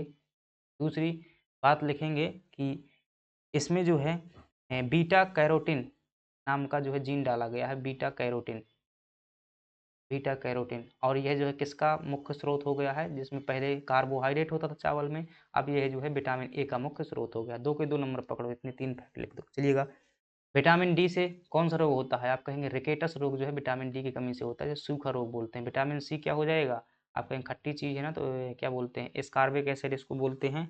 और वो दांतों का रोग जो है इसमें हो जाता है, क्या बोलते हैं उसे, स्कर्वी, स्कर्वी जो है हो जाए। विटामिन ए से कौन सा रोग होगा, आप कहेंगे रतौंधी रोग हो जाएगा। विटामिन बी 12 क्या बोलते हैं, साइनों को बाधा दिन कहीं ना कहीं एनीमिया पर प्रभाव डालेगा। निम्नलिखित में से कौन सा विटामिन वसा में घुलनशील है, तो देखिएगा जब विटामिन की बात करते हैं ना, तो वसा में घुलनशील विटामिन पूछे तो आप क्या ध्यान रखेंगे, ए अडेक यानी कीड़ा ध्यान रखेंगे, क्या ध्यान रखेंगे, कीड़ा, कीड़ा। तो vitamin A, vitamin D, vitamin E, vitamin के, ये क्या है, वसा में घुलनशील है। और जो जल में घुलनशील है वो कौन सी हैं, आप कहेंगे भालचंद्र सर, जो यानी कि विटामिन बी और विटामिन सी क्या है, इसमें घुला हो जाए। क्या पूछ रहा है, वसा में घुलनशील नहीं है, तो क्या कहेंगे, विटामिन सी जो है वसा में घुलनशील। चलिएगा, आगे बढ़ जाते हैं। एनीमिया जिसे रक्तअल्पता बोलते हैं, यानी कि अल्पता यानी कि रक्त की कमी हो जाना, उसे क्या बोलते हैं, एनीमिया बोलते हैं। रक्त की कमी होने को क्या बोलते हैं, एनीमिया। एनीमिया रोग के उपचार के लिए गर्भवती महिलाओं को मुख्य रूप से किन पोषक तत्वों की खुराक दी जाती है, तो भाई एनीमिया में क्या देंगे, क्या देंगे भाई, आयरन देंगे ना, आयरन देंगे ना भाई। एनीमिया की कमी हो जाना, एनीमिया मतलब आप कहेंगे ब्लड की कमी हो जाना, क्या हो जाना, खून की कमी हो जाना। अब ब्लड में क्या होता है, क्या होता है भाई ब्लड में, आप बोलेंगे सर कुछ नहीं होता, उसमें हीमोग्लोबिन होता है। क्या होता है, हीमोग्लोबिन जो है ब्लड में होता है। ग्लोबिन को तोड़ो थोड़ा, हीम का मतलब क्या होता है, जो हीम भाग है एक, एक क्या है, ग्लोबिन भाग है, क्या है, ग्लोबिन भाग। ग्लोबिन भाग क्या है, ये प्रोटीन है एक प्रकार का। ग्लोब्यूलिन जो है रक्त में पाए जाने वाला प्रोटीन है, और जो हीम भाग क्या है, ये लोहा है, यानी कि आयरन का प्रतिनिधित्व करता है। ठीक है, इतनी बात है। अब यहाँ से आयरन हट गया है, तो आपका कौन सा रोग हो गया, आप कहेंगे रक्त की कमी हो गई। रक्त की कमी को ही दूसरा नाम क्या है, आपका क्या है, एनीमिया है, क्या है, एनीमिया है। अब जब है एनीमिया जिसको रोग है, तो क्या करेंगे, जिस चीज़ की खत्म कमी हो गई है तो उसको बढ़ाएंगे ना। क्या प्रोटीन खाने से थोड़ी ना ब्लड बन जाएगा, प्रोटीन खाने से आपका मांस बढ़ जाएगा, ब्लड नहीं बनेगा। तो आपको आयरन खाने की सलाह दी जाती है, हरी पत्तेदार सब्जियां खाने की सलाह दी जाती है, क्योंकि हिम भाग बनेगा तो प्रोटीन अपने आप जो है कोगुलेट हो जाएगा, यानी कि जुड़ जाता है, ब्लड अपने मन से बढ़ जाएगा अगर लोहा बढ़ता है आपके शरीर में। ठीक है, तो ये आयरन जो है गोली दी जाती है जब एनीमिया जो होती है महिलाओं के लिए, जो आंगनबाड़ी में गोलियां वगैरह टैबलेट मिलती हैं, वो आयरन की टैबलेट दी जाती है। आपका सही जवाब हो जाएगा बी। दूध में पाया जाने वाला मुख्य प्रोटीन कौन सा है जिसके सफ़ेद रंग के लिए उत्तरदायी होता है, तो आप कहेंगे कैसीन नाम का प्रोटीन जो है दूध में पाया जाता है, जिसके कारण क्या होता है, दूध जो है सफ़ेद रंग का हो जाता है। ग्लोब्यूलिन नाम का प्रोटीन अभी आपने देखा कि कहाँ मिलेगा आपको, ये जो है हीमोग्लोबिन यानी कि ब्लड में देखने को मिल जाता है, ब्लड में। एल्ब्यूमिन नाम का प्रोटीन जो है आपको कहाँ देखने को मिलेगा, अंडा में देखने को मिलेगा। लैक्टोज जो है ये शर्करा होती है, ये भी जो है आपकी दूध में पाई जाएगी, शर्करा होती है। चलिएगा, वर्ष 2025 में 59वें ज्ञानपीठ पुरस्कार से सम्मानित किया गया है। किसे सम्मानित किया गया है 2025 में, ज्ञानपीठ पुरस्कार। देखिएगा, अगर आपसे ये प्रश्न पूछे ज्ञानपीठ पुरस्कार क्या होता है फ्रेंड्स, ध्यान रखिएगा, जो भारत है, हमारा देश है, यहाँ पर जो साहित्य के क्षेत्र में सबसे बड़ा पुरस्कार है, यानी कि सर्वोच्च पुरस्कार है, उसे क्या कहते हैं, सर्वोच्च। जो सर्वोच्च पुरस्कार है उस पुरस्कार का नाम क्या है, आप कहेंगे ज्ञानपीठ पुरस्कार है। ठीक है, ज्ञानपीठ है पुरस्कार है, तो ये जो है 2025 में किसे दिया गया है, अब देखिएगा 2025 में मेरे भाई ध्यान देंगे, 2025 में जो ये दिया गया है, ये किसे दिया गया है, 59वें नंबर का, तो आप कहेंगे यह दिया गया है मोहनलाल भाई साहब को दिया गया है। किसको दिया गया है, मोहनलाल को दिया गया है, इतनी बात ध्यान रखना। 2025 में पहली बार किसे दिया गया था, पहली बार किसे दिया गया था, तो भाई किसे दिया गया था पहली बार, आई थिंक देविका रानी को दिया गया था, देविका रानी को दिया गया था, या फिर पहली महिला महादेवी वर्मा भी देखने को मिलती है। साहित्य के क्षेत्र में मिलता है, मुझे थोड़ा सा भिड़ा दूं क्या, चलिए तो आप लोग क्या है, यही है शायद, भर भिड़ा देता हूँ मैं, ठीक है, भ्रामक जानकारी नहीं देंगे। तो अभी जो दिया गया है 2025 में, ये मोहनलाल को दिया गया है। तो यहाँ पर मोहनलाल ऑप्शन में नहीं है, जो गुलजार सही कर सकते हैं आप, यहाँ पर देखिएगा, इन्हें जो इनको भाई साहब को दिया गया 2024 में दिया गया था। कब दिया गया था, यानी कि 58वें नंबर का जो है इन्हें दिया गया था। तो यहाँ पर क्या कर सकते हैं, ये 2023 में दामोदर मौजा साहब को दिया गया था, तो यहाँ पर जो है आपका सही हो जाएगा। चलिए मैं टेस्ट में क्या कर दूंगा, मोहनलाल ऑप्शन जो है यहाँ पर डाल दूंगा बी ऑप्शन में, ठीक है, ये वाला ऑप्शन जो है यहाँ पर आ जाएगा। तो ये आपका क्या है, सही जवाब हो जाएगा। और इसी के बाद में जो दूसरा छोटा पुरस्कार होता है ना साहित्य के क्षेत्र में, तो ज्ञानपीठ पुरस्कार सबसे बड़ा है और इसके बाद जो है सरस्वती सम्मान भी दिया जाता है। सरस्वती सम्मान जो, तो ये क्या है, साहित्य के क्षेत्र का ये भी पुरस्कार है, लेकिन ये दूसरा बड़ा पुरस्कार है सरस्वती सम्मान। ठीक है, चलिएगा। वर्ष 2025 के लिए जो पद्म विभूषण पुरस्कार प्राप्त करने वाली सुश्री शारदा सिन्हा का संबंध किस क्षेत्र से? देखिएगा, अगर हम बात करेंगे 2025 में पद्म विभूषण की बात करेंगे तो कितने लोगों को मिला हुआ है? आप कहेंगे भाई एक तो मिला हुआ है नागेश्वर रेड्डी को। किसको मिला हुआ है? नागेश्वर रेड्डी साहब को मिला हुआ है। मुझे एग्जैक्ट याद नहीं, मैं देखिए कोशिश कर रहा हूँ रिकॉल करने की। एक नागेश्वर रेड्डी को मिला हुआ है, एक जो है किसको मिला हुआ है, शारदा सिन्हा को मिला हुआ है। किसको मिला हुआ है? शारदा सिन्हा को। एक किसको मिला हुआ है?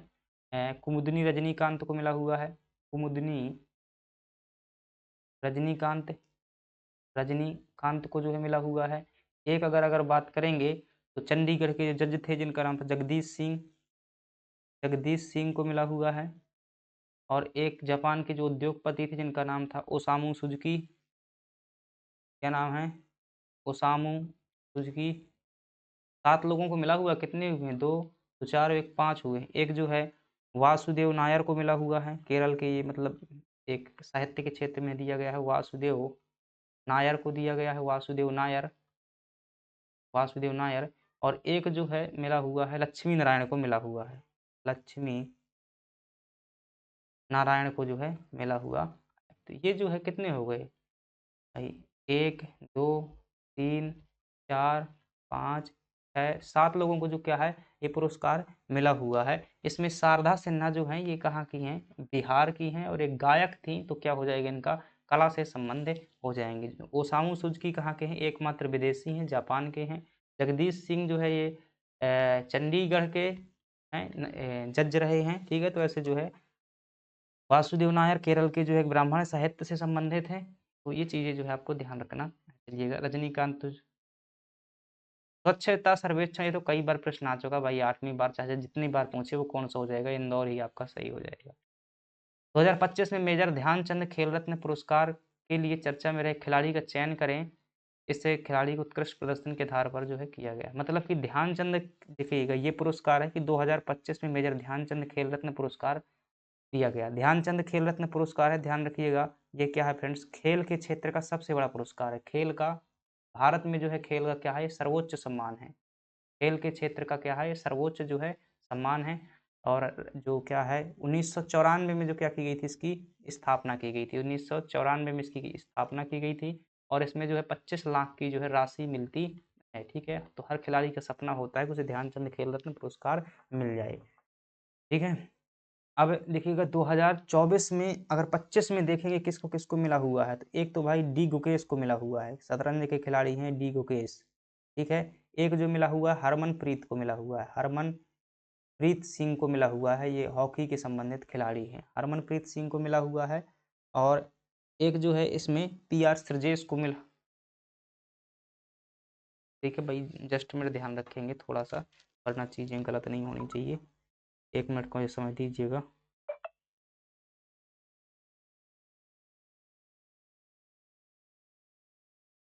इसी दिन करंट अफेयर अपन जो है करने वाले हैं, ध्यान रखिए। 6 महीने करंट अफेयर करा दूंगा, इंपॉर्टेंट इंपॉर्टेंट। फिर इसके बाद जो है गहराई में देखेंगे, कुछ महत्वपूर्ण घटनाएं हैं भाई, साल भर का करंट अफेयर इतना गहराई से नहीं पढ़ पाएंगे, तो अपन जो है कुछ इंपॉर्टेंट चीज़ें देख लेंगे। 50 फैक्ट जो है देख लेंगे, जो बार बार आपसे प्रश्न पूछे जा रहे।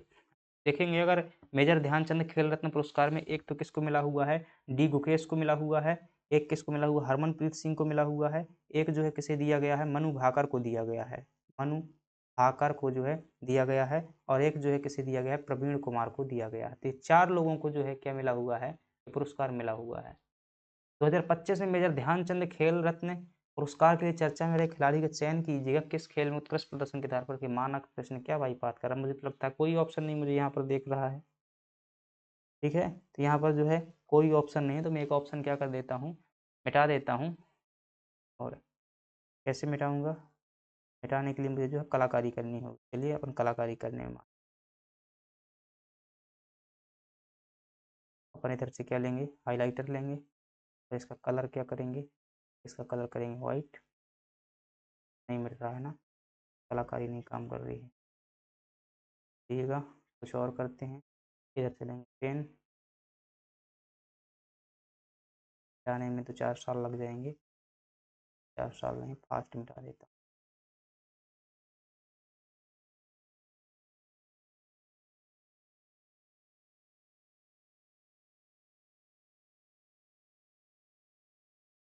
ठीक है, तो इतना देख लीजिएगा। तो यहाँ पर जो है आपका ऑप्शन जो होने वाला है वो कर लेते हैं डी गुकेश, जो है हम क्या कर लेते हैं, ऑप्शन कर लेते हैं डी गुकेश।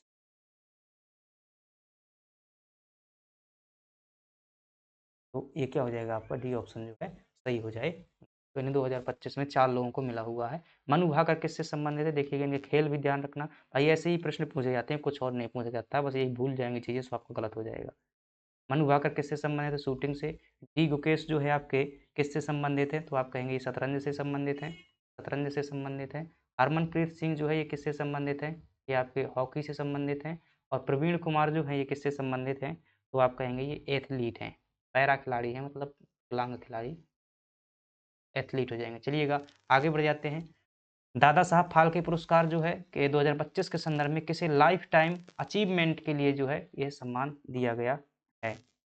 ठीक है, तो दादा साहब फाल्के पुरस्कार ध्यान रखिएगा, अगर आपसे पूछे क्या है तो आपसे ये पूछे कि भारत में, जो भारत देश है यहाँ पर जो है फिल्म के क्षेत्र में, फिल्म के क्षेत्र में यानी कि सिनेमा सिनेमा में जो दिया जाने वाला सबसे बड़ा पुरस्कार है यानी कि सर्वोच्च पुरस्कार है, उसे क्या कहते हैं, दादा साहब फाल्के कहते हैं। भारत में फिल्मों की शुरुआत दादा साहब फाल्के द्वारा की गई थी, तो उसके नाम पर जो उनके नाम पर ये पुरस्कार जो क्या किया गया है, बनाया गया है। तो आपसे पूछे कि जो दादा साहब फाल्के पुरस्कार है, यह है कि अपने 2025 के संदर्भ में जो है किसे दिया गया है, लाइफ टाइम श्रेणी में। भाई साहब थोड़ा सा अपन चीज़ें जो है देख रहे हैं, चलिए ठीक है। तो लाइफ टाइम श्रेणी में अब देखिए यहाँ पर जो है वहीदा रहमान, अमिताभ बच्चन, कोई ऑप्शन में नहीं। 2025 वाला मिथुन चक्रवर्ती को जो है ये 2024 के लिए दिया गया है। तो अपन जो है फिर कभी क्वेश्चन को क्या करेंगे, डिस्कस करेंगे। मैं एक दिन करंट अफेयर कराऊंगा, वही सभी पुरस्कार जो है कम से कम 2025 के नज़रिए से कर लेंगे। कंप्यूटर में जो है, कंप्यूटर नेटवर्क में फिशिंग का मतलब क्या होता है, तो फिशिंग का मतलब क्या है, फिश यानी कि केचुआ दिखा करके कांटा में फंसा लेना, यानी कि लालच देने वाला और फिर बाद में जो है फंसा लेना, वही क्या होता है, फिशिंग होता है। तो उपयोगकर्ता की गोपनीय जानकारी, पासवर्ड, क्रेडिट कार्ड आदि की क्या करना, चोरी करना। वायरस को नष्ट करना भाई फिशिंग नहीं होता है। इंटरनेट की गति बढ़ाना फिशिंग नहीं होता। हार्ड डिस्क को फॉर्मेट करना नहीं होता, यही हो जाएगा। दरअसल इसमें आपको जो है दुनियादारी का लालच दिखा करके आपकी जो है गुप्त जानकारी पूछ ली जाती है, फिर जो है आपके नाम से काम किए जाते हैं। IPv6 से, तो इंटरनेट प्रोटोकॉल के बारे में 2 वर्जन जो है परीक्षा में पूछे जाते हैं। क्या पूछा जाता है, एक IPv4 पूछा जाता है, एक IPv6 से पूछा जाता है। अगर आपसे पूछे कि जो IPv4 होता है कितने बिट का होता है, आप ध्यान रखेंगे कि 32 बिट का होता है, और जो 6 होता है क्या होता है, 128 बिट का होता है। 2 बातें ध्यान रखिए। क्या पूछ रहा है, 6 पूछ रहा है तो 128 बिट लगा दीजिएगा। ठीक है, चलिएगा आगे बढ़ जाते हैं। भारत के पहले सुपर कंप्यूटर को परमाणु 8000 को किस वर्ष विकसित किया गया था, तो ध्यान रखिएगा आप क्या कहेंगे कि 1991 में विकसित किया गया था। किस संस्था के द्वारा विकसित किया गया था, आप क्या बताएंगे, सी-डैक पुणे द्वारा विकसित किया गया था। किसके द्वारा, सी-डैक पुणे द्वारा जो है परम 8000 को क्या किया गया था, विकसित। चलिएगा, ब्लॉकचेन टेक्नोलॉजी में प्रत्येक ब्लॉक में निम्नलिखित में से कौन सी सूचना शामिल होती है, तो आप क्या कहेंगे कि इसमें जो है सभी चीज़ें जो है शामिल होती हैं। ब्लॉकचेन टेक्नोलॉजी क्या है भाई, मेट्रो वेट्रो वगैरह में कभी बैठिएगा तो सिंपल सी बात है कि आपके पर्स के ऊपर से भी जो पैसे निकाल लिए जाते हैं, यानी कि ATM वगैरह स्कैन कर ली जाते हैं। तो मेट्रो वगैरह में देखिएगा तो उसमें कार्ड आपके पास में होता है, बैठे हुए हैं, तो उसमें जो है स्कैन करने की ज़रूरत नहीं पड़ती, तो वो ब्लॉकचेन टेक्नोलॉजी पर ही आधारित होता है। तो बिना मतलब स्पर्श के जो है मात्र स्कैनर से क्या है, दूर से जो है जानकारी निकाल ली जाती। सूचना प्रौद्योगिकी में जो है लाइ-फाई का क्या अर्थ है, तो लाइ-फाई जो है वाई-फाई जैसी होती है। इसमें लाइट का प्रयोग करके जो है इंटरनेट कनेक्शन बनाया जाता है। तो डेटा संचार के लिए क्या करते हैं, प्रकाश तरंगों का जो है इसमें उपयोग किया जाता है। LED बल्ब का इसमें प्रयोग करते हैं। मध्य प्रदेश की पिथौरा भित्ति चित्रकला का मुख्य रूप से किस जनजाति द्वारा बनाई जाती है, तो ये सिंपल सा प्रश्न है, आप कहेंगे भील और भिलाला। देखिएगा जो परीक्षा नियम भाई हमने भी जो है अभी पढ़े हुए थे। मैंने एक दिन जो है इसका वीडियो देख रहा था, मैं बना रहा था कि भाई परीक्षा कैसे बनता है, पेपर सेट कैसे होता है। तो उसका रूल है भाई इंडिया में क्या है, नियम है पेपर बनाने का कि 100% पेपर टफ नहीं दिया जा सकता है, उसमें नियम है, मैंने देखा हुआ है, गवर्नमेंट के नियम है। इसमें जो है क्या दिया जाता है, लगभग 40% क्वेश्चन जो है औसत प्रश्न यानी कि सरल प्रश्न दिए जाते हैं। और ये क्या होते हैं, सभी के लिए होते हैं कि हर बच्चा जो है कमज़ोर पढ़ पाए और सब कोई पढ़ पाए। इसमें जो आपके 30 प्रश्न होते हैं, ये क्या होते हैं, थोड़ी-सी औसत से ज़्यादा होते हैं और बाकी 30 प्रश्न होते हैं, ये क्या होते हैं, ये अच्छा पढ़ने वाले बच्चों के लिए होते हैं, ठीक है? तो ये प्रश्न अगर गलत हो गए तो इनका कोई मतलब नहीं होता है, क्योंकि कठिन वालों का भी 1 नंबर मिल रहा है, इनका भी 1 नंबर मिल रहा है। तो मैं उसी जो है गवर्नमेंट की पॉलिसीज़ के अनुसार जो क्या करता हूँ, इसका पेपर जो है सेट करता हूँ। अगली बात हो जाएगी आपका भील जो है सही हो जाएगी। हमेशा ज़्यादा ध्यान रखना, लिखंदरा क्या होता है, जो भित्ति चित्रकला चित्रकार होता है जो व्यक्ति, उसे क्या कहते हैं, लिखंदरा कहते हैं। भगोरिया उत्सव जो कि मध्य प्रदेश के झाबुआ और अलीराजपुर क्षेत्र में होता है, किस जनजाति द्वारा मनाया जाता है? तो ध्यान रखिएगा, भील जनजाति द्वारा, और इसे जो है राजकीय पर्व भी घोषित किया गया है। भगोरिया उत्सव को जो है क्या किया गया है, राजकीय पर्व भी घोषित किया गया है और भील जनजाति द्वारा मनाया जाता है। कब मनाया जाता है? होली के लगभग 1 सप्ताह पहले जो इसे मनाया जाता है, होली के आसपास मनाया जाता है। सहारिया जनजाति का जो है दुलदुल घोड़ी जो है एक नृत्य महत्वपूर्ण है, ध्यान रखिएगा। दुलदुल घोड़ी किसका है? आप क्या कहेंगे, रागनी भी इन्हीं का है, रागनी दुलदुल घोड़ी। और ये इनके हो जाएंगे। लहंगी नृत्य भी किसका है? सहारिया का ही है लहंगी। कोल का हो जाएगा, आपको ध्यान रखना है, दहका नृत्य इंपॉर्टेंट है। और जो कोरकू का ध्यान रखना है आपको, चटकोरा नृत्य जो है चलिएगा आगे बढ़ जाते हैं। दूध लौटावा प्रथा जो है किससे हो जाएगी, आपका गोंड में हो जाएगी, ध्यान रखिएगा। चलिएगा, मध्य प्रदेश के किस जनजाति को जंगलियों का जंगली कहा जाता है? तो भारियों कहा जाता है। क्यों? क्योंकि सबसे क्या है, पिछड़ी हुई जनजाति है, साथ ही साथ पीबीटीज में भी शामिल है। लास्ट प्रश्न है, मध्य प्रदेश की जनजातीय कलाओं के संदर्भ में पेमप हत्या का नाम किस क्षेत्र में विख्यात है? आप कहेंगे पिथौरा चित्रकला में विख्यात है। फ्रेंड्स, इस प्रकार से क्या हो जाते हैं हमारे जो है ये 50 प्रश्न पूरे हो जाते हैं। अपन ने किया आज से जो फिर से धमाकेदार अपन क्या कर रहे हैं, शुरुआत कर रहे हैं। और जो थोड़ा सा मैं गाँव चला गया था, थोड़ा सा स्लो हो गया था काम, तो उसे जो है फिर से क्या करते हैं, अपन गति प्रदान करते हैं। ध्यान रखना, 50 टेस्ट सीरीज पूरी हो चुकी हैं। अब क्या करेंगे, अब हम यूनिट वाइज टेस्ट जो है क्या करेंगे, कैसे शुरू करेंगे, यूनिट वाइज। इसमें क्या करेंगे, 2 करेंगे, हर यूनिट से क्या करेंगे, 2 टेस्ट करेंगे। 30-30 क्वेश्चन के जो है टेस्ट लेंगे, 30 के, यानी कि एक टेस्ट में 30 क्वेश्चन होगा। और इन्हें बहुत गहराई से मैं जो है समझाऊंगा, टॉपिक के जो इंपॉर्टेंट फैक्ट जो है आपके कवर होंगे। तो कुल मिलाकर के 20 टेस्ट होंगे अपने, ये एक यूनिट से 2 टेस्ट रहेंगे, तो 10 यूनिट से कितने हो जाएंगे, 20 टेस्ट हो जाएंगे। ये क्या है, अपना P2 है। इसके बाद P3 जो है शुरू करेंगे। देखिए P3 के लिए प्लानिंग बनाएंगे अपन कैसे करते हैं, 5 यूनिट लेंगे एक साथ में या फिर और कुछ देखेंगे। तो जो है थोड़ा-सा देखते चलेंगे। तो चलिएगा, कल से जो है यूनिट 1 से अपन क्या करते हैं, फिर से शुरुआत करते हैं। चलिएगा, धन्यवाद। पसंद आए लाइक सब्सक्राइब कीजिएगा, जुड़िएगा हमारे पास साथ में।